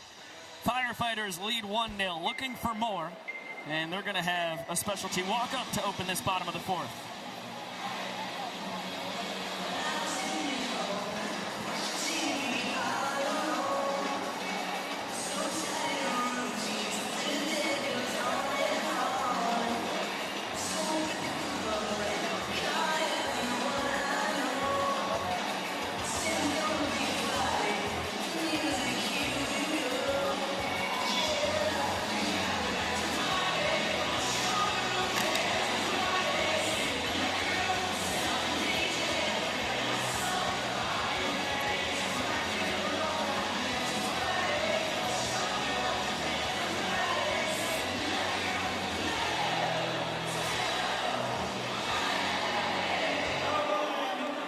Jonas Brothers?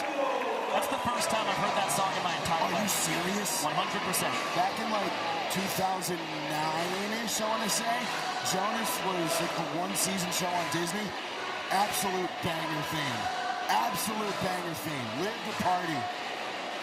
Which is what Armando Becerra was doing over the last couple of years with the Party Animals and now with the Firefighters. Yeah, 2022 Collegiate Savannah Banana before that helped Bananas win their second straight Pettit Cup on their way out of the Coastal Plain League. And Mondo here in his first year as a Firefighter, their third-round draft pick. Nearly the fourth foul out to the fans' victim this afternoon. Right through the hands in the upper deck. As this is soft contact, KJ and Brzezowski coming together. Just out of the reach of the tumbling, fumbling Bryce Brzezowski.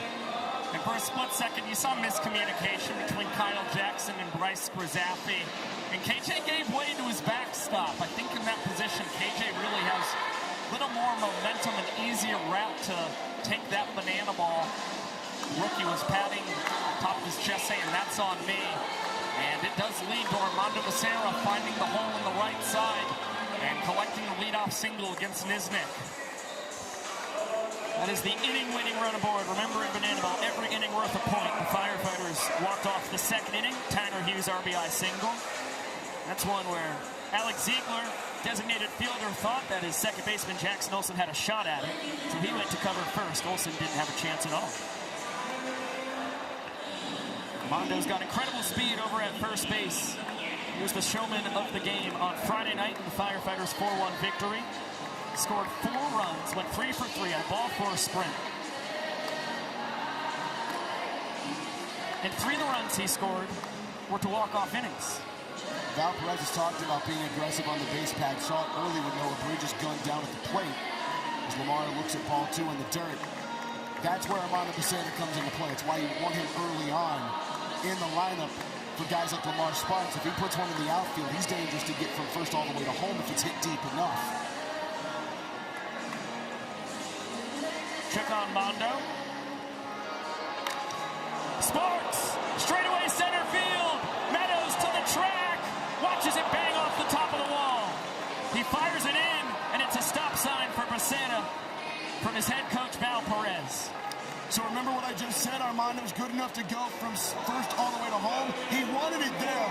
Great stop sign there put up from Val Perez, knowing there's no outs. Lamar Sparks, you're seeing the power of a tremendous former prospect for the Baltimore Orioles showing up and showing out here in the Windy City.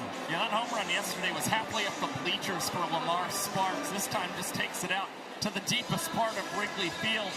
Unable to leave the yard yet again, but Eric Jones Jr., great wood, and that one finding the grass. That is a walk-off double for Eric Jones Jr., and the Firefighters now double their lead over the Savannah Bananas. And it continues an absolute downpouring that Eric Jones Jr. has had against his former team this weekend. That's his 5th hit on the weekend. Another RBI, his 5th on the weekend. As we see enormous pants being worn by Austin Temple, Brian Trepanier, and Blake Morgan. I've done this a few times in dormitories at colleges. You have? Across the Commonwealth. Oh, yeah. At multiple dormitories across Virginia? You got kicked out of the first one for doing that. Okay. Michael Short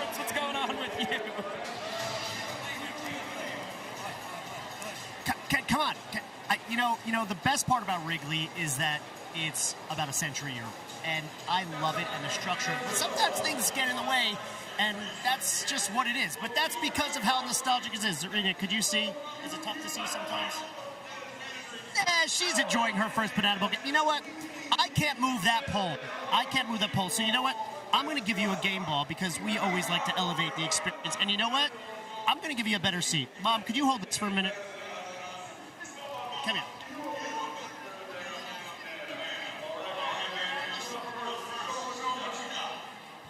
We'll see you guys soon. She's going to get a way better view. Come on.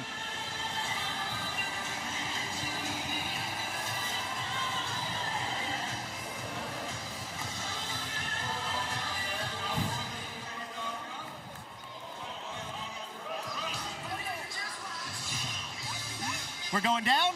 Okay, let's go. Come on. I dropped the battery pack, guys. We're going.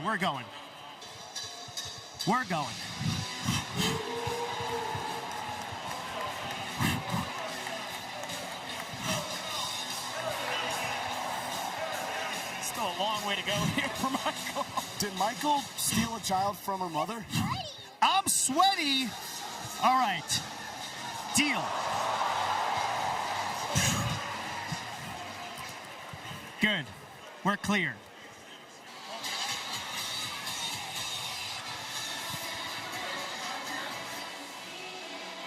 Really hope he got permission from that child's parents before stealing her.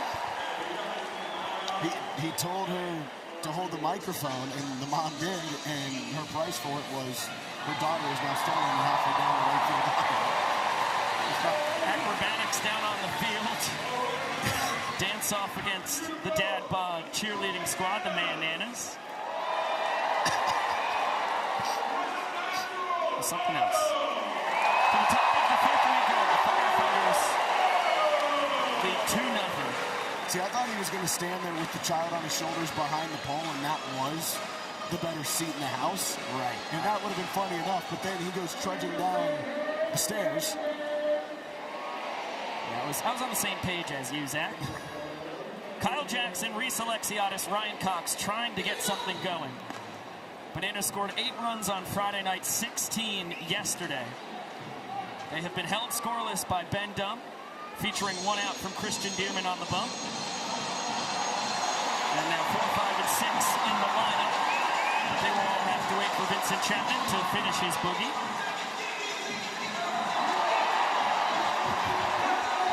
And what a finish it is.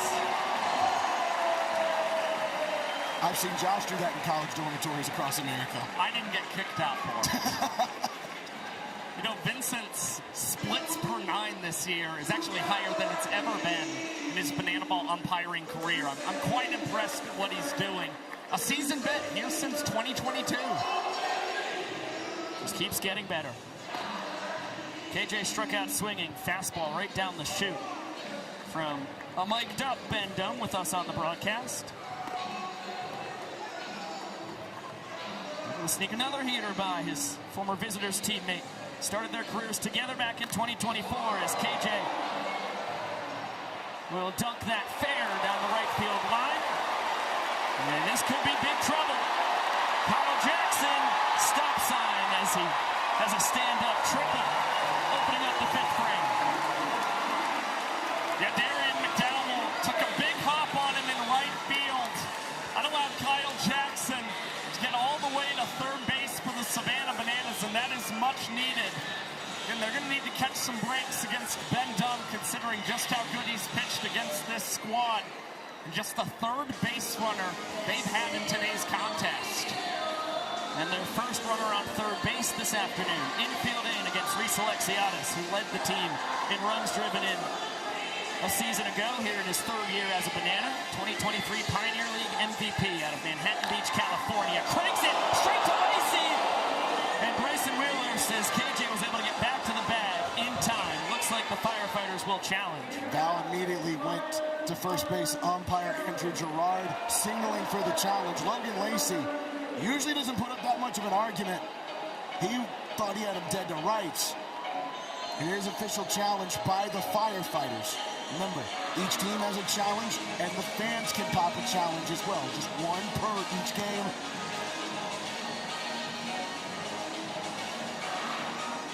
Need to see clear evidence to overturn the call on the field. So it looks like he tags it with his bare hand before the foot ever gets there. Oh, that call should be overturned. That's the perfect angle right there. What a play by Showtime.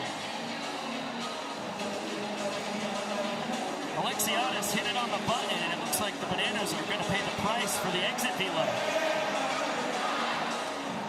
That's why third base coaches, as we get the official ruling, yeah, that's a double play. Vincent Chapman, crew chief Bryson Wheeler, as well as first base umpire Andrew Gerard saw enough to flip it. That's why you tell your runners on third base not to go farther than the third baseman with your leads when they're less than 2 outs. And again, Reese Alexiadis, he's a guy who's got a lot of pull side power. You've got to consider sometimes he's prone to yanking that ball right down the line. Just an unfortunate situation there, but incredible reaction from Logan Lacey, one of the best defensive third basemen. And now Tyner Hughes goes between the legs, earns a trick play, and Bedcom has a third sub-2-minute inning in today's contest. 1 minute and 47 seconds for the sidelinder.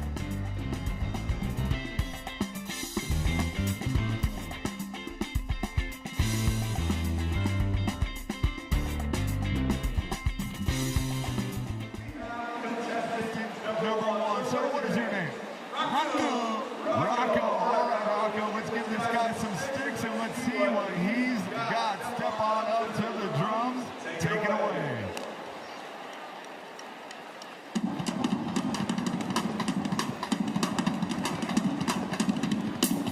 All right, not bad, Rocco. All right, contestant number 2. What is your name? Scott. Scott, all right. You are up. Hopefully you can be a little bit better than Rocco.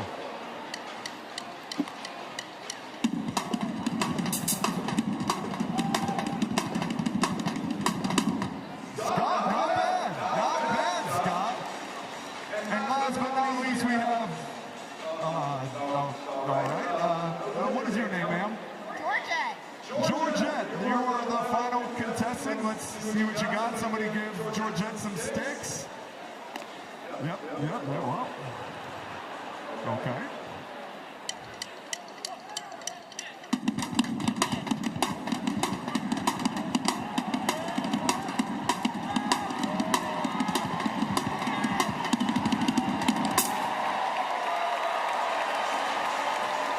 All right, Chicago, it is up to you for the newest member of the Fire. Is it Rocco? Is it Scott? Or is it Georgette?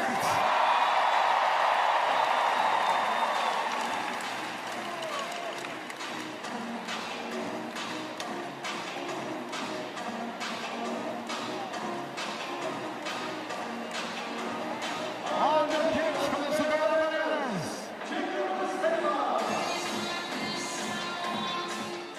Hanging up Banana Ball backstage with 8-year-old Ian, who has a question for Ron Franklin Jr., a spicy one. What's that question?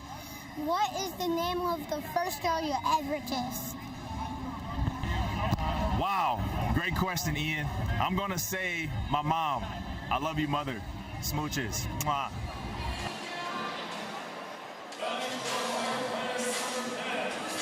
Can't think of a better answer than that from my boy Ron. He just won brownie points at home for a year. That is the spiciest Banana Ball backstage question we've ever gotten. by a lot. Darian McDowell, laser beam to center. DR Meadows, an awkward basket catch, gets the job done. No, the ball's on the ground. Oh, I believe it moved up because Darian wanted it back. correct. It's the catch, and then he lost it on well after he caught it. Okay, good. Nice start for Jacob Azale. A lot of exit velocity against him, but an out in the scorebook here in his rookie campaign. The kid out of North Huntington, Pennsylvania. Bananas' 10th round draft pick. unbelievable start to his career, trying to find that early success again. Yeah, hasn't had a scoreless outing since May 10th in Atlanta, Georgia. But Jacob Zala told us before the season started he likes to pitch aggressively. He views pitching as offensive as opposed to defensive. I like to say, I'm in control of this at-bat. You do that successfully by getting ahead in counts. You're seeing Jacob Zala trying to do that here today. He's got to remember, even despite a little bit of a slow spell lately, to pitch aggressively. 2-2 count on Showtime. Singled and then scored the inning-winning run back into second. Goes down swinging. Nasty breaking ball from Bazela. Boogieing with his backstop. It's fastball, slider, curveball, splitter, and knuckleball. I mean, you saw the bottom fall out of that. Deputy District Chief Brian McCormick. Brian spends countless hours working with Ignite the Spirit, which is a charity that helps families in need and has donated over $3.1 million to ease the hardship of Chicago Fire Department families. This charity is involved in other events as well, such as delivering toys to hospitalized children during the holiday season and riding bicycles 1,000 miles to help raise money for pediatric cancer research. In his active career, Chief McCormick served your community at the Chicago Fire Department for 32 years. And please join us in celebrating our firefighter of the night, retired Deputy District Chief Brian McCormick.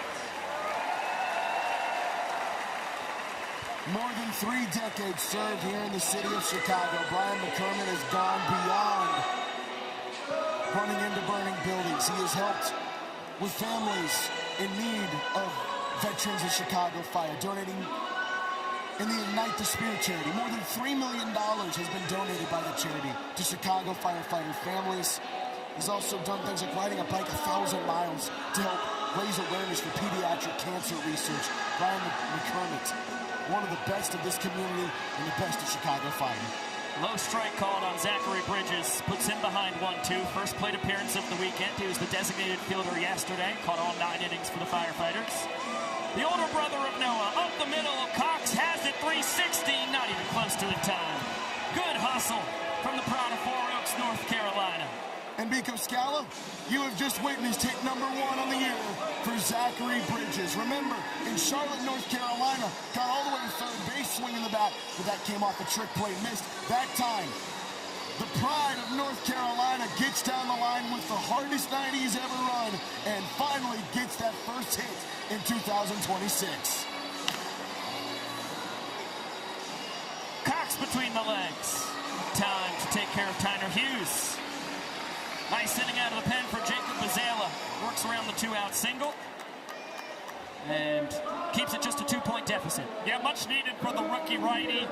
Gets the trick play induced and has a 2-minute and 40-second inning on his ledger as well. May very well get another today.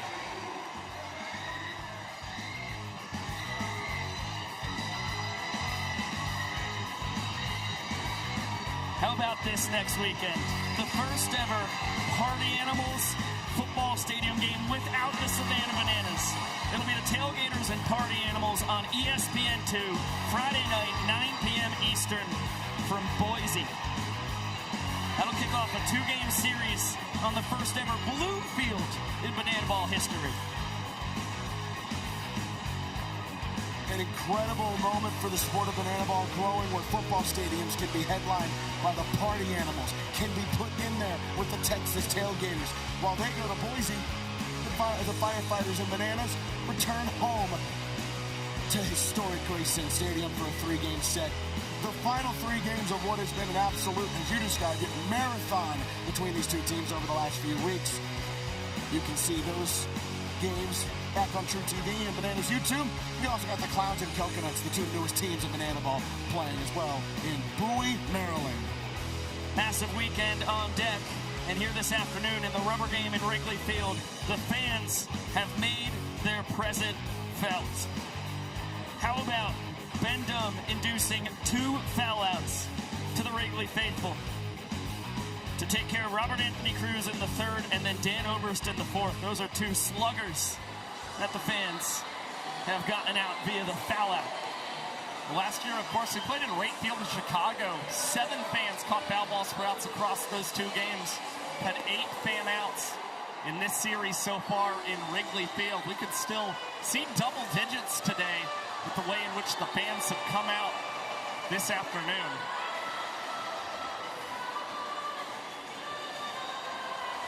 Ball and 2 strikes on Rack. It's a big hug from Vincent Chapman after one hopper went right off the inner thigh. Vincent high-stepping it out.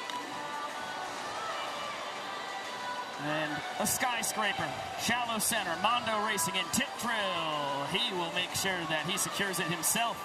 So remember yesterday, Mondo went for that tip drill, and it went behind him. That was the one place he didn't want to put it. That time, goes behind him, but he knew exactly what he was doing, had a plan, and gets the job done himself. Another trick play for the Firefighters, up to 8 today. Max Young Goldberg off the bench, and a barrel on the first swing he has. But more work for Mondo, who will catch that at his hip. Young Goldberg, the Bananas second-round draft pick, retired, stepping in there for Danny Hosley. Kind of see the wheels turning there for Mondo. Wanted a trick play in the last second, didn't have the great beat on the ball that he wanted. Just goes and gets the old-fashioned way. Already, though, Benton again, working quick. Does he get another sub 2-minute inning right here? South Trimble underneath, tip drill. Armando catches it. It's 1 minute and 35 seconds. Are you kidding me?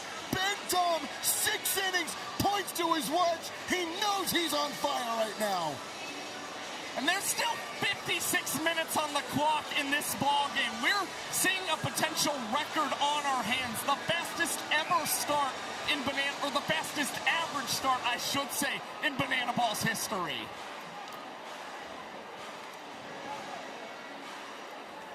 It's only the second career start for Ben Dunn. The first was his last outing in Iowa City back on July 3rd. He was excellent against the Nanners there as well, credited with 4 innings, pitching through 5. And just giving up 1 run on the homer. You get a look at the most exciting Banana Ball card box we have ever put out. You get 80 cards per box. And how about Josh Cholewski autographing the chrome Cholewski that I was lucky enough to pull yesterday. And we are going to give this away to you, the fans.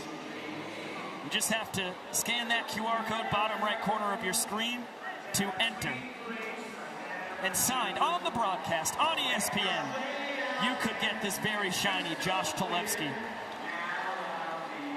Josh, you had the signed card. I think you should be the one to open the first pack. Okay, let's get a pack with them as well.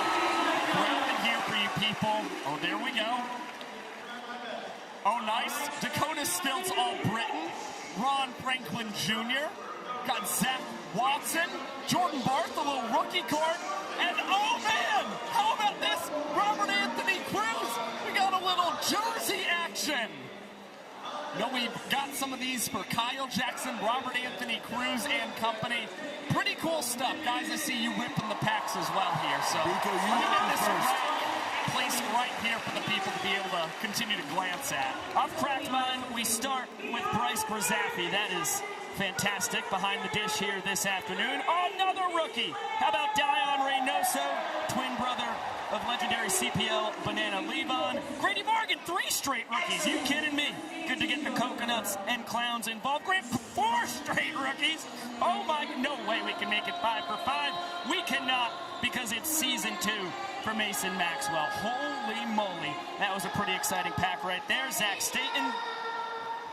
Finish it up. Oh, this one wants to fight against me here. Hold on. Attaboy. Yep. There it is. Don't worry, it's just on ESPN. No I pressure. know. There we go. I've done it. Okay, here we go. Oh, we start with Sean Fluke.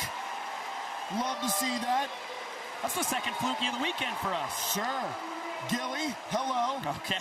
Logan Lacey, showtime in the pack. That's big. Coco goes Loco. Well, we've gotten both of the Coconuts mascots. And then Nick Leeser Lopez. to round out a bunch for the Texas Tailgaters, but you know who I'm going with. I'm going to keep my man Showtime. Naturally. Had to be the move. I'm going to get him to sign this one. Go to shop.savannahbananas.com to get your hand on one of these boxes. Over 800 unique cards. Best of luck pulling a rack jersey card.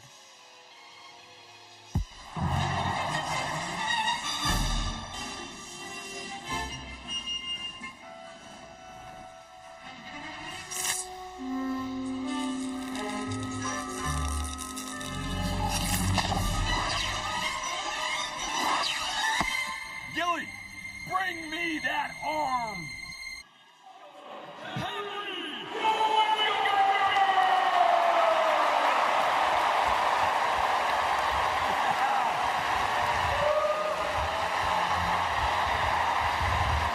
What a special return to Wrigley Field it is for Thomas Ian Nicholas, a.k.a. Henry Rowan Gardner.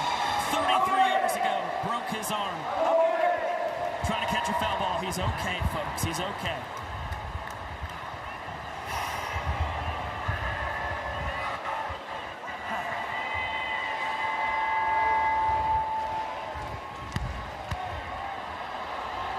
Uh-oh.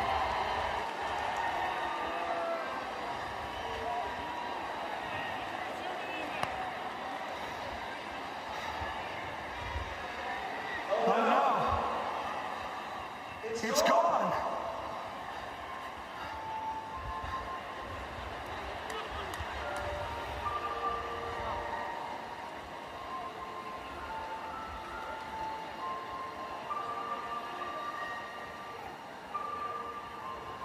Rad Rod?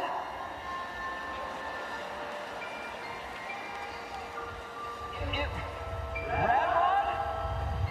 It was you? Yeah, it was me.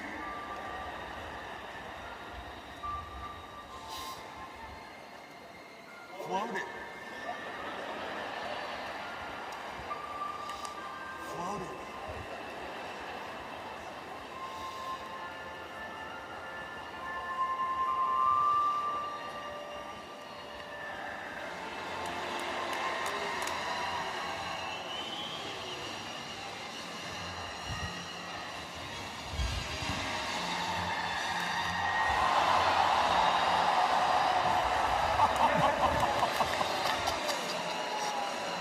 Logan Lacey, the natural lefty, just scorched that to left, hitting from the right side.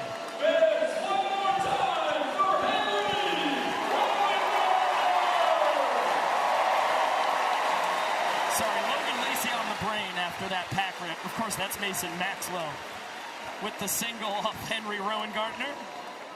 Maybe Mason should stay batting right-handed because that was ripped. Oh, look who's on the mound now, though, as we take a great peek at what Wrigley Field has to offer. Pico Josh, one of your favorites, has toed the rubber once again here in 2026. Well, this is as special as it gets for us. Ryan Kellogg, 3 years as a professional Banana, spent 7 years in the Cubs organization, got up to AAA Iowa, never got to Wrigley Field. But the pride of Whitby, Ontario, gets to live out his dream here. He was knocking on the door throughout his minor league career. Ryan Kellogg, 4.12 career ERA in the Cubs system.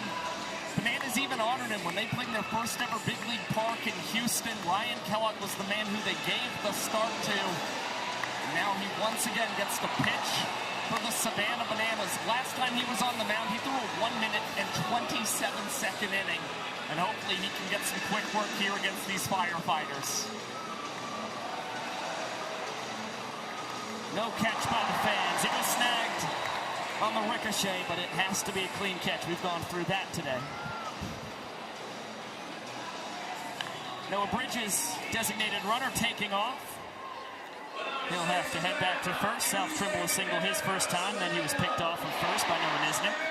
South has been in the lineup now 13 times this year. He has a hit in 9 of those games. goes down swinging. I jinxed him. Right on cue. Classic Kellogg celebration, this time in front of over 41,000 fans in Wrigley Field. Well, you know, he probably thought he was going to get a couple of those wearing the Cubs uniform. But after all this time, wearing the yellow, he gets his long-awaited strikeout here in Wrigley Field, and he might be hunting some more as Bridges takes off, and Caden Green lines this in the right field. Perfect opposite field hitting, and now men on the corners for the Firefighters with just one down. And take that 21-game on-base streak for Peanut and make it 22 now for one of the most improved players, not just on the Firefighters, but in all of the Banana Ball Championship League. Young Peanut continues to do so much impressive work here in year 2 with the Fire and Flames. Infield in against Armando Becerra. Good-looking pitch. Kellogg does not get the call from Vincent Chapman. Green takes off for second. Grizz just with a pump fake. Peanut with his 4th steal in as many tries, but his first 3 were all steals at first base. It's the first time he's gotten a steal anywhere else. Mondo out to right center. Meadows has a great arm. He's going to tip it a few times and get a double trick play with Reese Alexiadis. He deemed it too deep to gun down the speedy Noah Bridges. So hunting the equalizer point instead with a double trick play. As the Firefighters walk off the 6th and lead 3-0. It's one of the few times you'll see a team sacrifice a point like that in the name of trying to do something in terms of the equalizer point, but that's what separates Dion Meadows. He's very heady, but look at this. We're about to stand on some heads here at Wrigley Field. The ladder Selly coming back out again as Noah Bridges. Feast your eyes, ESPN. It's hot in here just by temperature and by that guy. We send it down to the sidelines with Sam Bauman. Hey, thanks, Zach. Speaking about hot in here, Ryan Kellogg, Big Maple, 7 years in the Cubs organization. To go out there today, get a strikeout as well. I mean, come on. I mean, this is special. This place has always been special. This place has been the dream that I was trying to make it to for 7 years. The organization meant a ton to me. They were awesome. Got a lot of friends that are still in there and rooting for them. So to be able to come out here and go to work where they go to work every day is really special. Kellogg, any nerves? I know you've been coaching all year, kind of get your pitchers ready. Did you have to kind of flip a switch back to, it's my turn? I don't think I've thrown off a mound since the last game last year, so September. Haven't been playing a ton of catch, so they told me this morning, and I was really excited, really nervous. I mean, 40,000 people here, place I've always dreamed of playing at, so a little nervous, but kind of figured it out. And talk about, Thomas Ian Nickel, Henry Rowan Gardner, if you will. He comes in, you come in for him. What's it mean to follow this guy on the mound? We were following a legend. I mean, I got big shoes to fill. I tried to do my best. Hopefully I made him proud. For you going out there, big moments. I know the arm, not what you were hoping it would be, but to find a way to get it across the plate. I mean, listen, I made do. I fell, and I lost my power that you saw yesterday. But that's the power of Henry, Gardner. Hey, I'm surrounded by legends down here. Where else would you find this at Wrigley Field, guys? Back to you. Thank you, Sam. What a star-studded double interview. Easton Parrish, pitch and opportunity. Up into the second deck, no catch.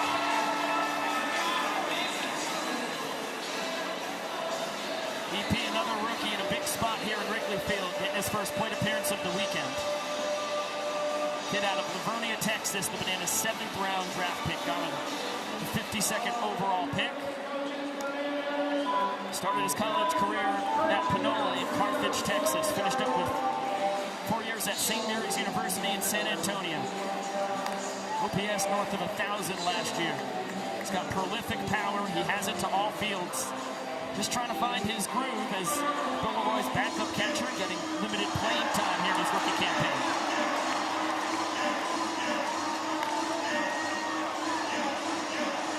Good fight here against Ben Dunn, who is into his 7th inning on the bump. Credited with 5 2/3 thus far because of the out Christian Bierman got. Back in the 4th.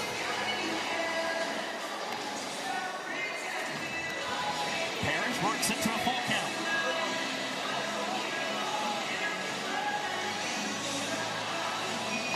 Swing and a miss. The fastball still has incredible late life from Ben Dunn, his fourth punch out. Ladies and gentlemen, the last time Ben Dunn started a game at all was in 2018 at Virginia Commonwealth University. He won a grand total of 1 inning. Right, that was just a rehab start. His last real start was the summer before that, as DR, his speed, forces the errant throw from Lacey. He will scramble back to first base. Yeah, Logan Lacey got tied up trying to go between the legs, realized the speed of DR was there. So the last second tried to shift out of that and just get the throw over to first. A little too tough on EJ trying to dig it out. DR, good on him. Realized the ball ricocheted back, comes back to first base. He did break the line like he was going to go for second. But yes, Ben Dunn started 1 inning. That was the last game he started, period. He is into his 6th inning here as he checks back over on DR. That's the longest of any firefighter this year. Remember, the longest we've seen is Bradford Webb in the semifinals 1 year ago at 6 innings. He finishes out this, he had 6 2/3. He's been so efficient, too. He's just gotten past the 50 pitch mark. That was pitch number 52. But if you go back to the summer of 2017, first team All-Valley League with the Strasburg Express, he was a starter that summer. 7 starts, 2.78 ERA. Ty Jackson, good poke out to right center, Basetta there for out number 2. And what Ben Dunn, again, has done so well is keep the pitch count down. Easton Parrish, who struck out, was the first banana to even see 6 pitches in a plate appearance against Ben Dunn III. Saw there Ty Jackson swinging at the 3rd pitch, but for the most part, Dunn, like he's always tried to. His big motto has always been jump ahead of batters, try and get 2 strikes on them as quickly as possible. He's been sensational in that regard this afternoon. Oberst off from first, throw from Cornett. Perfect, but late. And DR, 15 steals at 16 tries this year. And that is his 101st career stolen base after we saw him nab 100 on Friday night to open this series, stealing first base. Fan challenge. Wow. So Vincent Chapman, Tom Crocker, and the crew chief. Well, check that. Tom Crocker and Andrew Gerard will all go review their crew chief, Bryson Rayler, who made the safe call at second base.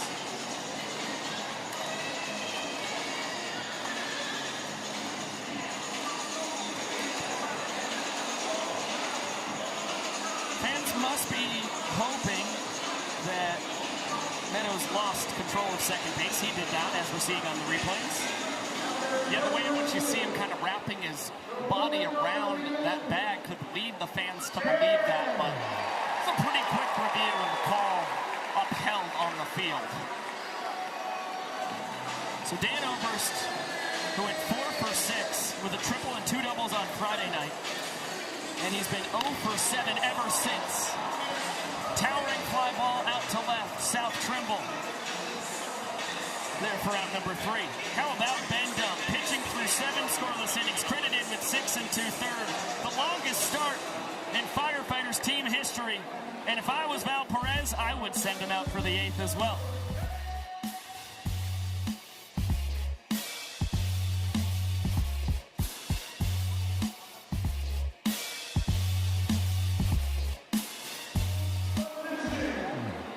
Introducing first, representing the Milwaukee Brewers.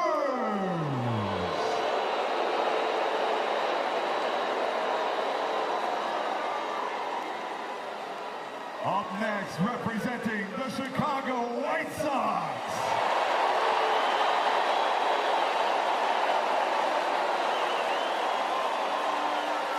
Third, we have the St. Louis Cardinals.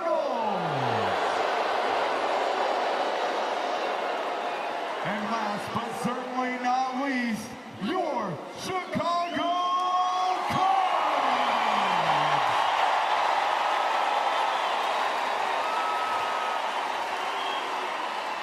Gentlemen, you know the rules. Last team standing wins. On your mark, get set, go! We have the White Sox out You three reset. I need bigger. I need better balls. On your marks. Get set. Give Chicago what they want. And we are down to the final two. Cubs versus Cardinals.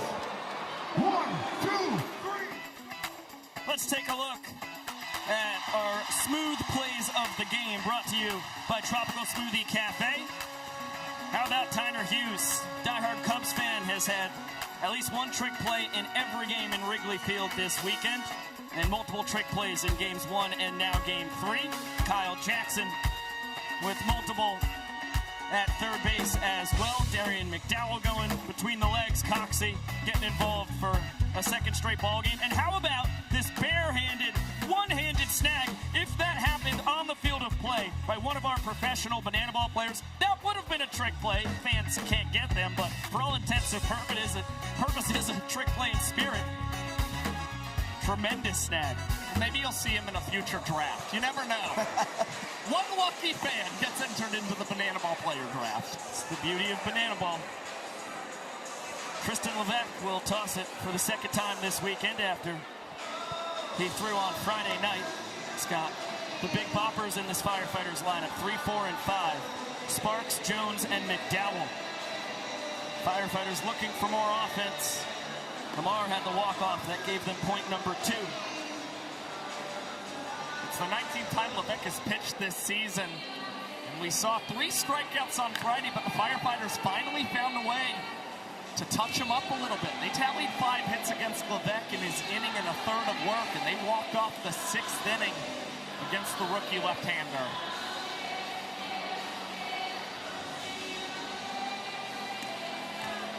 There's the changeup. Beautiful work for Tristan Levesque. Gets Sparks swinging to start his afternoon rather. Well, you know, he's got the benefit of learning a lot from Noah Nisnik, another southpaw and veteran of this Bananas team. And Nisnik's been so successful with that circle change he locates, outside portion of the plate against right-handers. You see Tristan Levesque execute that perfectly against Sparks for yet another K.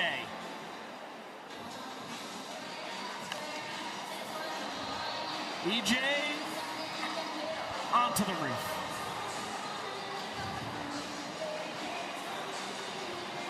Ground out and a walk-off double for Eric Jones Jr. so far today.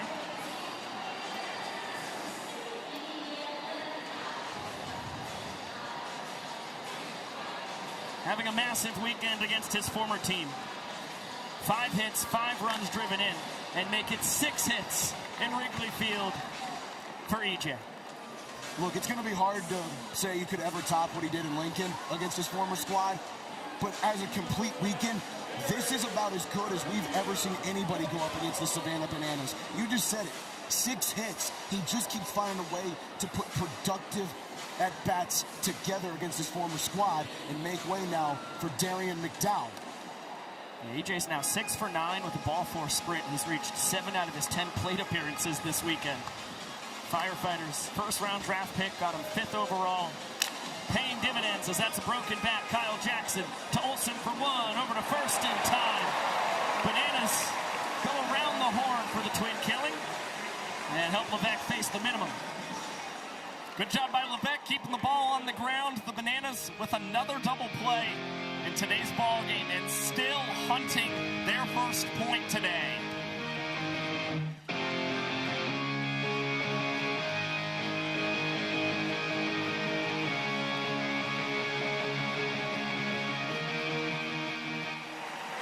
To our police officers, to our nurses, to our EMS workers, to our dispatchers, to our school teachers, and to our firefighters. We thank you for your service and commitment to our great country.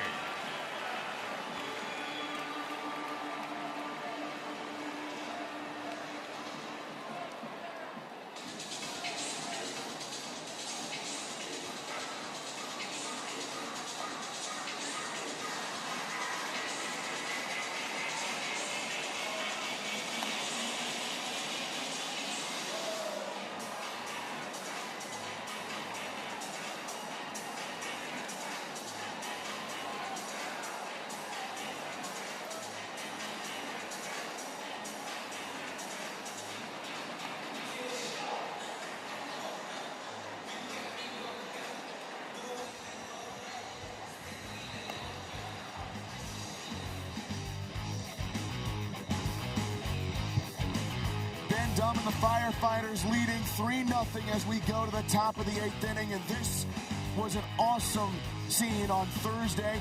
The Firefighters reshooting their usual entrance video across the street at Engine 78, a fire station that has been built for 132 years, has stood across the field, the street, from Wrigley Field. It has become very much a part of this community. The Firefighters spending well over an hour talking to the firefighters there. Sliding down the pole, you saw EJ. That's the first time he ever did that in his life, by the way. Did not want to do it at first. Got coaxed into it. And he's been rewarded for it, by the way, with an awesome weekend. But the Firefighters have really wanted to honor Engine 78. And they did just that with the entrance video. And they might honor Ben Dunn with a 10th trick play right here as South Trumbull tipped is missed. KJ hustling out of the box, has 2 bases. The trick play missed from Smoke. It's only the 5th banana to reach this afternoon. Just 2 hits. That's the 3rd trick play missed, though, by the Firefighters defense. Just another tip of the cap to Ben Dunn as he's been picking up his defense every step of the way so far.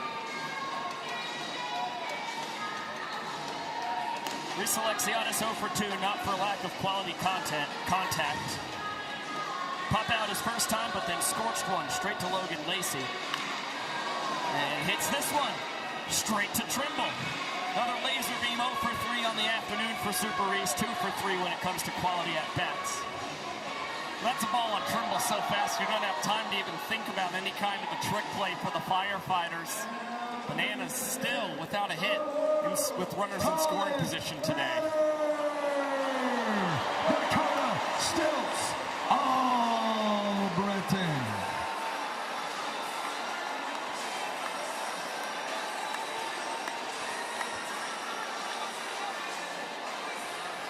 There's a lot of trust from Bananas coaching staff and their longest tenured banana ball player. Stilts here in his 6th World Tour. Specialty walk-up.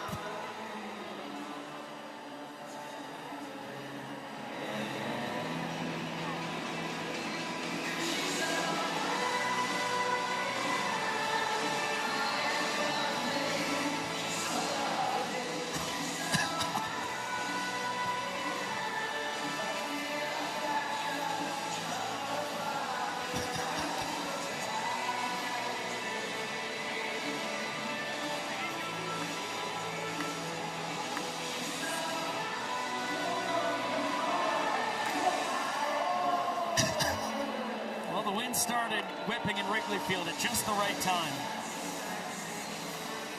as Trevor runs away with the leaf blower, quickly hides it in the Bananas dugout.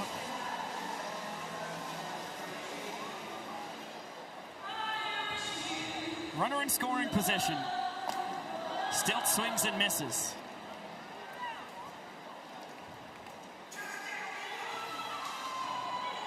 That one off the knob of the bat, foul ball, quickly behind 0-2. Dalton Cornett shaken up by it, ricocheted right into his right arm.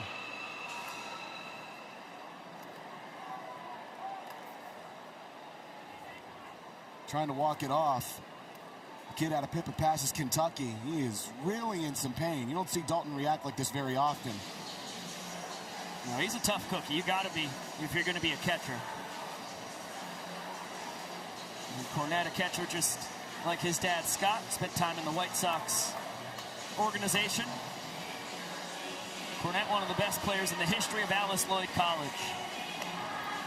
Nearly hit 500 his senior season and had the benefit of staying in a dorm room about 10 feet from his childhood home, all 4 years at Alice Lloyd. It's a heck of a spoil there from Stilts. KJ was off on the pitch. He'll have to head back to second. Yeah, Stilts trying to hang in there. 4 hits this season. 3 of them have come in major league ballparks for the tallest man in banana ball.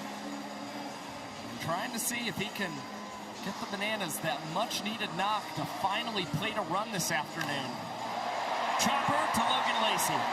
He'll go behind the back. Looks KJ back to second and gets Stilts by a good step.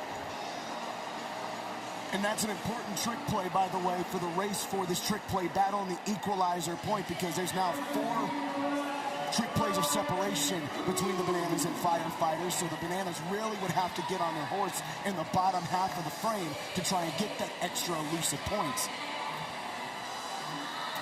Robert Anthony Cruz, foul out to the fans, and a fly out to Becerra in center.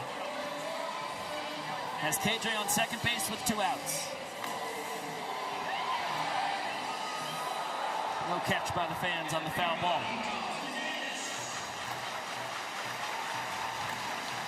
The former Twins and Braves minor leaguer on the mound, the former Nationals minor leaguer at the dish, launches this one foul. Once again survives it.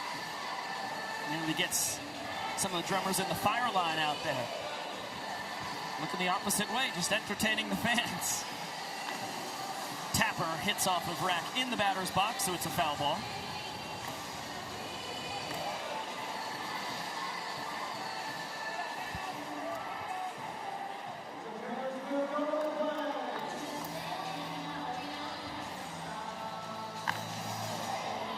And another foul ball. That one struck well.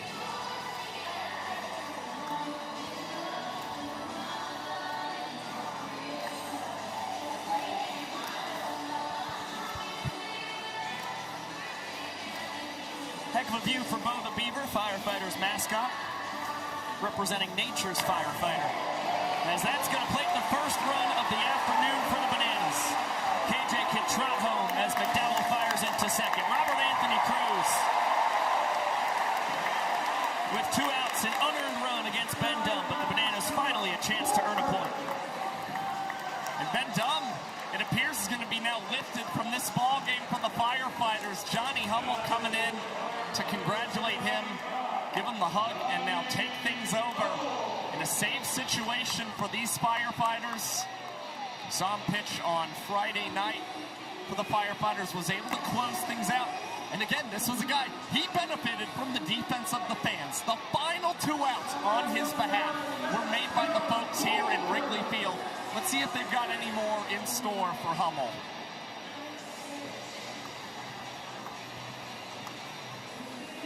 Maxion Goldberg, his second plate appearance of the day. Cannot connect on the curveball that just falls right off the table. It's a fastball, high 80s, low 90s, a slider as well. It's a slider-cutter hybrid, really. Kerr Hummel, who spent start of his college career at Erskine and then his final campaign in 2024 at the University of Kentucky, taking them all the way to the College World Series.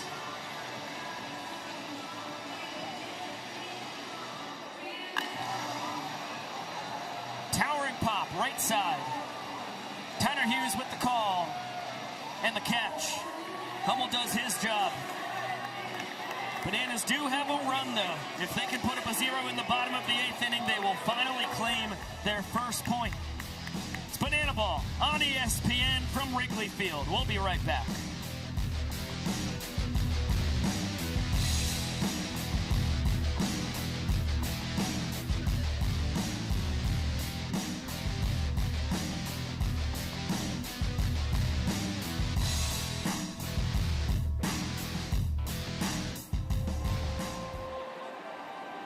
Ladies and gentlemen, reuniting after family baggage, give it up for Kevin and his mom.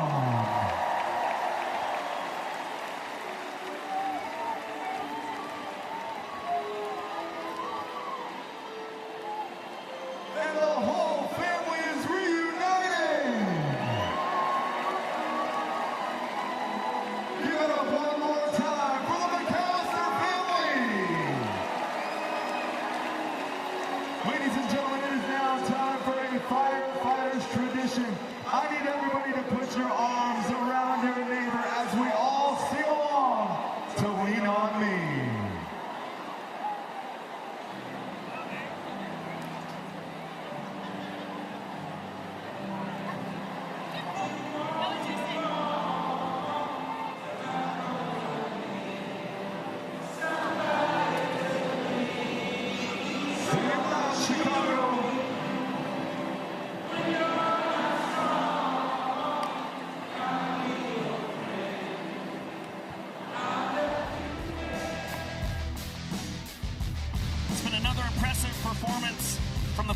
capacity crowd in Wrigley Field this weekend after they had 4 foul outs recorded on Friday night, 3 of them so far here Sunday afternoon.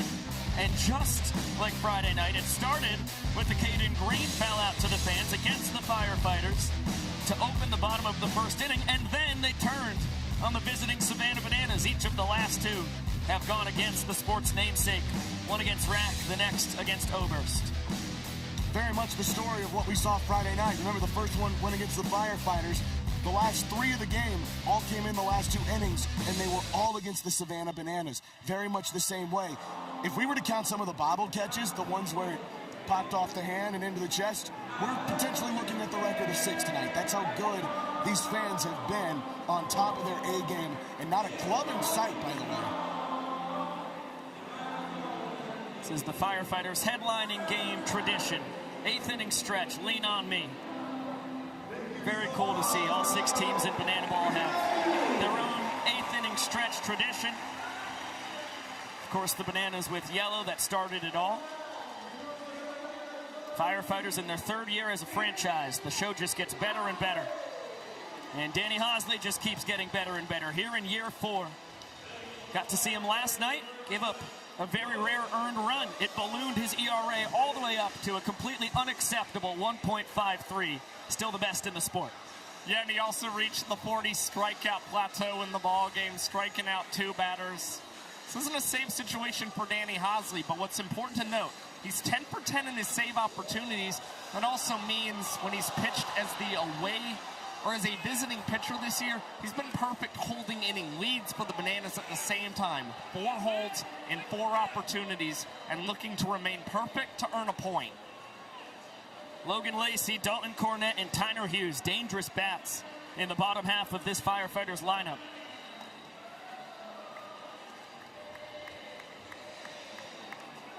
Showtime 1 for 2 today. Scored the inning-winning run in the 2nd. Trick play attempt by Hosley, and he plunks Logan. Very rare you see a trick pitch attempt from Danny Hosley, normally in the 9th inning, and just trying to slam the door on games. When the equalizer point is no longer a factor, it's exactly where Lacey wants to get hit, right near the armor. You mentioned it, just trying to steal a 2nd point and make this a 2-for-1 special. Does Danny Hosley, right back up the middle, off his leg.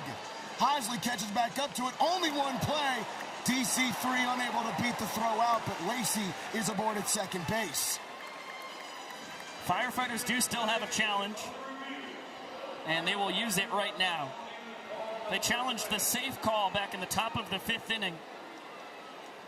Bananas, after a KJ leadoff triple, Alexiadis line drive to 3rd, and it was Lacey who was able to get his right hand to the bag just ahead of Kyle Jackson. Once again, you need clear evidence to overturn the call at first, and this call is going to stand. It's a worthy challenge to use when you still have one. The biggest thing the Firefighters want to do in this inning is negate that point, that run scored in the top of the frame. So anything to get somebody on the 2nd, you'll use. If you can get 2 on, great. But it's a worthy challenge to try for. But you're right, I believe this is going to stand. And the runner is out at first base. It was firm contact from Cornett. Hosley, as good an athlete as we have in the sport, able to salvage it out. But now the inning tying run in scoring position. It's the designated runner, Noah Bridges, who is just about as fast as anybody in the sport.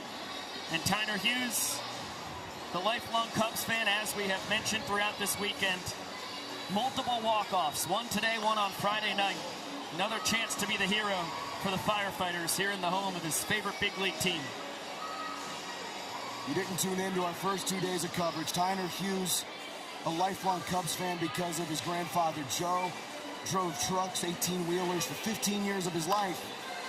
That one is fouled into the fans and dropped for a foul ball. Drove 18-wheelers for 15 years of his life to pass the time by. His route took him through Chicago. He tuned into Cubs games, turned him into a lifelong fan, visited Wrigley Field many times.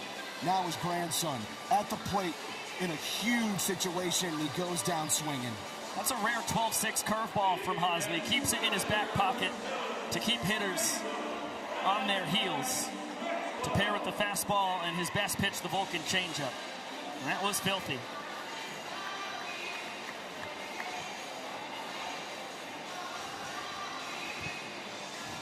Now Mason Maxwell. Fastball misses in. Mad Max 1 for 2. Single and scored the inning-winning run in the 6th. The single came hitting from the right side against Henry Rowan-Gardner. What a sentence you just said. Banana ball.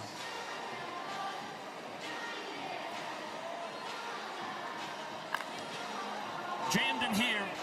Ryan Cox taking control.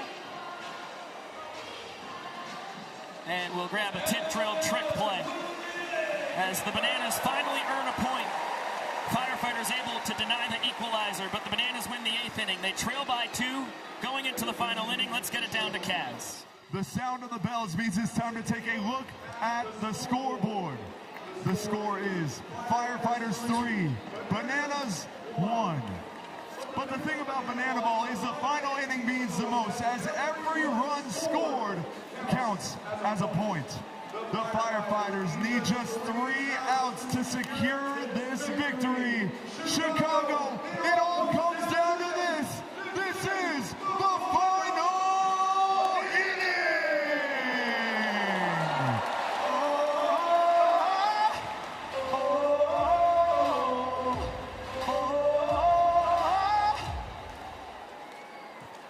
I've got that lightning inside me, son of a god. I'm like a titan that's rising, oh, just you watch. I'm stepping in the flame. There is no time to waste. I've got that lightning inside me. This is how legends are made.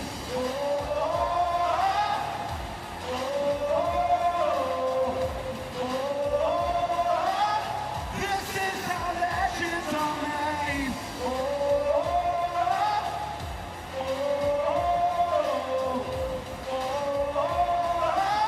This is how legends are made. On the mound,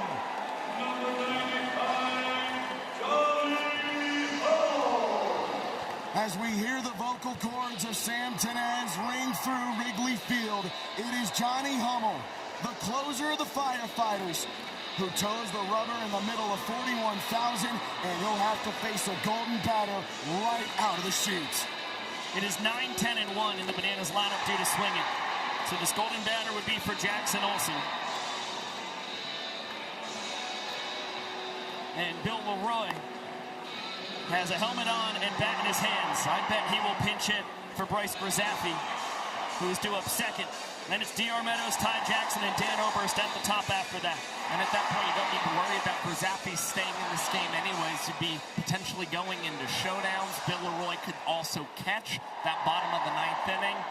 Let's see who the Bananas are going to turn to start a potential rally. Are invoking the golden batter rule.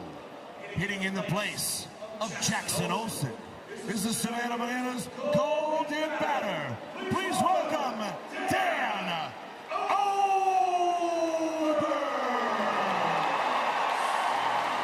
This is the Bananas' best hitter. His .406 batting average coming in today, the best in the sport. His .720 slugging percentage, second best in Banana Ball, but he is not here to slug. The tying run is in the on-deck circle. Dan's job is simply to reach base. The Bananas batting at the Mendoza line this season against Johnny Hummel, just a 200 team average. Dan Oberst has 2 of 4 Bananas hits this season. And looking for another, that is a laser beam into the netting. Dan, of course, in game-tying home run against Johnny Hummel in Iowa City on night 1, July 3rd. Also singled against Johnny on Friday night here in Wrigley Field. That was immediately following his foul out to the fans off Hummel.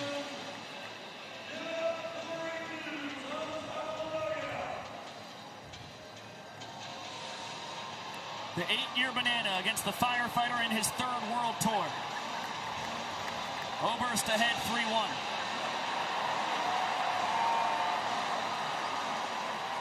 Tarps off on the dugouts. Hummel locked in on the bump. Oberst fouls it away. A chance for the fans. Perfectly caught in the second deck. It's the second time this game Oberst has fouled out to the fans. It's the third time on the weekend. And it's a tour-leading 8th time this season. Tied for the Banana Ball single-season record. And now Dan Oberst, each of the last 2 times he's appeared as the Golden Batter, it's resulted in foul-outs to the fans. That's never happened in Banana Ball.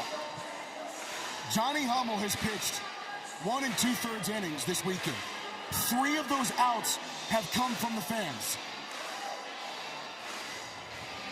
Now Bill Leroy. First pitch he sees today. It's a take on a slider below the knees. Leroy the catcher each of the last 2 ball games. The 9-year Banana. Ahead 2 balls and no strikes. And taps the ball a little further away of Dalton Cornett. Guy he's been battling in Banana Ball across these last 5 World Tours. Still a full house here in Wrigley Field. 3 balls and no strikes on the Bananas pinch hitter. D.R. Meadows in the top of the order, lurking on deck. Taking all the way, fastball at the knees for strike 1.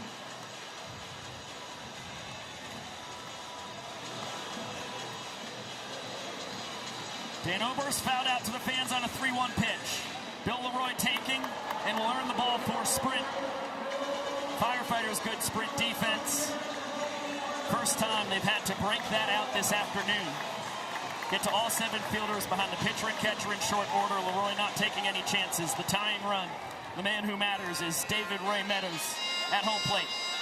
Of course, the Bananas in today's contest, they elected not to utilize any kind of designated runner, so Leroy's going to stay on the bases for himself here in the final inning. And we'll see what D.R. Meadows can do here against Johnny Hummel. 0 for 2 this season against the righty. Of course, the usual designated runner over the last 2 days has been Bryce Grizzaffi, but he's in the lineup as the catcher. So no DR to really speak of as Johnny finds the zone. Right, and Grizz has now been burned, being pinch hit for 2 separate times. You can re-enter once in Banana Ball, but not more than that.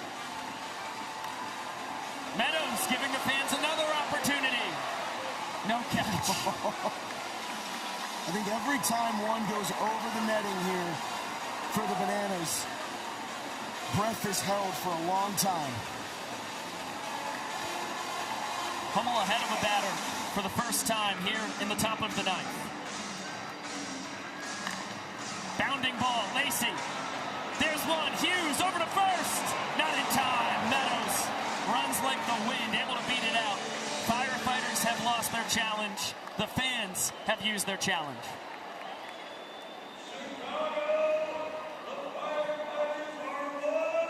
Yeah, and you saw just a slight hesitation. Tyler Hughes was trying to dig it out of his glove.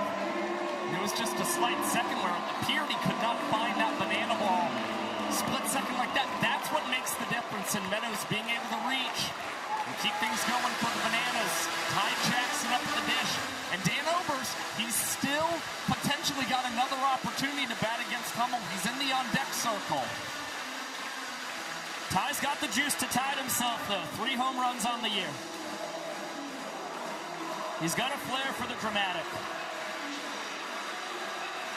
For Johnny, it's all about location. Stay away from the elevation and use that curveball that he's made so famous here in the sport of Banana Ball as he finds strike 1. The Firefighters are 2 strikes away from winning the first series at Wrigley Field in Banana Ball Championship League history. Slow roller, Caden Green. Trick play, goes the short way. Heck of a win, 3-1 victory for the Firefighters. They take the series in Wrigley Field. For the first time in Firefighter history, they've won 2 games in a big league ballpark, and it comes at one of the crown jewels in international sports history. Caden Green ends it with the trick play to Tyler Hughes. How appropriate is it? And the Firefighters have won 2 out of 3 at Wrigley. Ben Dumb, the greatest pitching performance in the history of the Firefighters. 7 1/3, just 3 hits allowed, 0 earned runs. This will go down in history as one everybody will remember for rule number 18. It's an all-around remarkable banana ball performance. Ben Dumb, one of the fastest starts, if not the fastest we've ever seen in banana ball history. Helped the Firefighters to 11 trick plays in this contest. And Michael Schwartz down on the field has Ben Dumb the third. The longest start in Firefighters history, 4 innings that were under 2 minutes for Ben Dumb. Why do I have him sitting? Well, he sat down the bananas for most of this game. What prepared you for this game? Oh, it's just a good weekend here in the friendly confines in Chicago, Illinois. So the game plan going into the game, got a good defense behind me, so all I'm trying to do is attack the strike zone and let them put it in play and have my fielders do some cool stuff behind me. We were talking about in the pregame, this is a massive series, and this was a massive win. To win this series for the Firefighters, to do it in Chicago, a city that has a star on their flag representing the fire department, how much more meaningful is that? Yeah, we had this game in this stadium circled on our calendar for a very long time. So coming off of that 2-week break, we knew we had to come out hot and put up a statement this weekend, and that's what we did. And we're ready to get the second half rolling strong. Among his teammates, since June, the lowest ERA, and you're continuing to battle it out. What does this say about the Firefighters going into the second half of the season? It's just a full team effort. No matter who we put out on that mound, they're going to go out there and compete and perform. Guys are going to battle at the plate, and that trick play battle with the equalizer point. A big focus for the on attacking the strike zone and getting balls put in play for the fielders to work behind them. But full team effort, we're going to come out swinging for the second half. I want to say this sentence for the little kid, Ben Dumb. You just pitched an incredible game at Wrigley Field. What would he say? It's a dream come true. Yeah, this is just a dream come true weekend. We've been to a lot of places around the country, played at a lot of really cool stadiums, but this one feels a little bit different. Just dream come true. A dream come true. We were in awe of all of this here in Chicago from the historic Wrigley Field. We'll send it back up to booth one more time to Pico, Josh, and Zach. Michael Schwartz, you're absolutely right.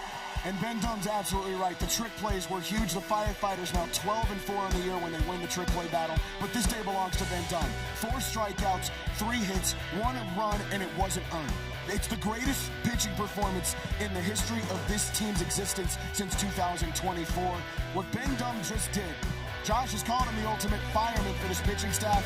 He defined that today. 7 1/3 innings of work to give the Firefighters the first ever series win at Wrigley Field Banana Ball Championship League history. I think he got the taste of why this guy was the pitcher of the year in Banana Ball last season. This was a pretty vintage Ben Dumb, the third performance.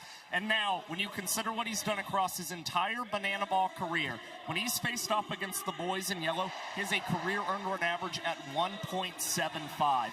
Banana Ball, usually that tour ERA is around 6. What Ben Dumb III is doing is absolutely ridiculous. And again, he just poured in strikes all afternoon long, and that's why he had so much success. And welcome back inside, everybody. That's Josh Talevsky. He is Zach Staten. I am Biko Scala. Thank you again for spending your Sunday afternoon with us on ESPN here in virtual Banana Land. That is 5 games between the Firefighters and Bananas down in July. Still 3 to go. We will be right back in action next Thursday night back in the Bananas home of historic Grayson Stadium. That will be another 3-game set, and it will be the final time that the Bananas and Firefighters do battle in the regular season this year. Right now, the Firefighters, a 1-game advantage in the season series. 5 wins compared to 4 losses against the Bananas. This was a massive win for the Fire and the Flames. For a lot of reasons. Number one, the history. The first series at Wrigley Field will now say the Firefighters won it. Just for the history portion of it, that's massive. But the playoff chase, too. They're now 2.5 games back of the Party Animals, and they face them a bunch in the month of August. This is a massive first weekend back off those 2 weeks off of the Firefighters, and the confidence, you can see it, is starting to grow. And for the Bananas, they are now a half game back of first place. The Texas Tailgaters got swept in Portland, Maine, 2-game series against the Loco Beach Coconuts. Bananas not able to capitalize. But this has been a team that's been very sturdy in Grayson Stadium throughout this season. That's what they'll be playing their next series against the Firefighters. And, of course, the Bananas have been significantly better when playing as the home team. They've done that historically throughout our entire history of Banana Ball. After all, it's what a lot of those guys know and love. So we'll see if the Bananas can come away with a series win, potentially a sweep against the Firefighters. I know they'll certainly be hunting some revenge. Oh, no doubt about that. Cannot wait to see what happens this coming week, Thursday, Friday, and Saturday nights in historic Grayson Stadium, as we get to see these two teams do battle for the final time in this regular season. And one last tip of the cap to Ben Dunn. 72 pitches, 53 strikes, all-time historic performance. And might I add, it helps at a 1 hour and 52-minute total game time here in this ball game. Impressive stuff. Thank you to our entire crew here in the world of Bananas television across this weekend. Stupendous work from everybody. It starts in the control room back in Savannah, Georgia, across the street from historic Grayson Stadium. Everybody in the control room, this broadcast directed by Mr. Chris Haynes. For our executive producer of BTV, Josh Richardson, our coordinating producer, Chad Reese, our fellas down on the field, Michael Schwartz and Sam Baum, and all of our camera operators, engineers, and sound techs here in Wrigley Field. My guys in the booth with me, Josh Talevsky and Zach Staten. I am Biko Scala saying so long for now. It will be the X Games in New Orleans up next here on ESPN, and we will see you Thursday night, 7 p.m. Eastern on the Savannah Bananas YouTube channel and True TV. Until then, we will see you later!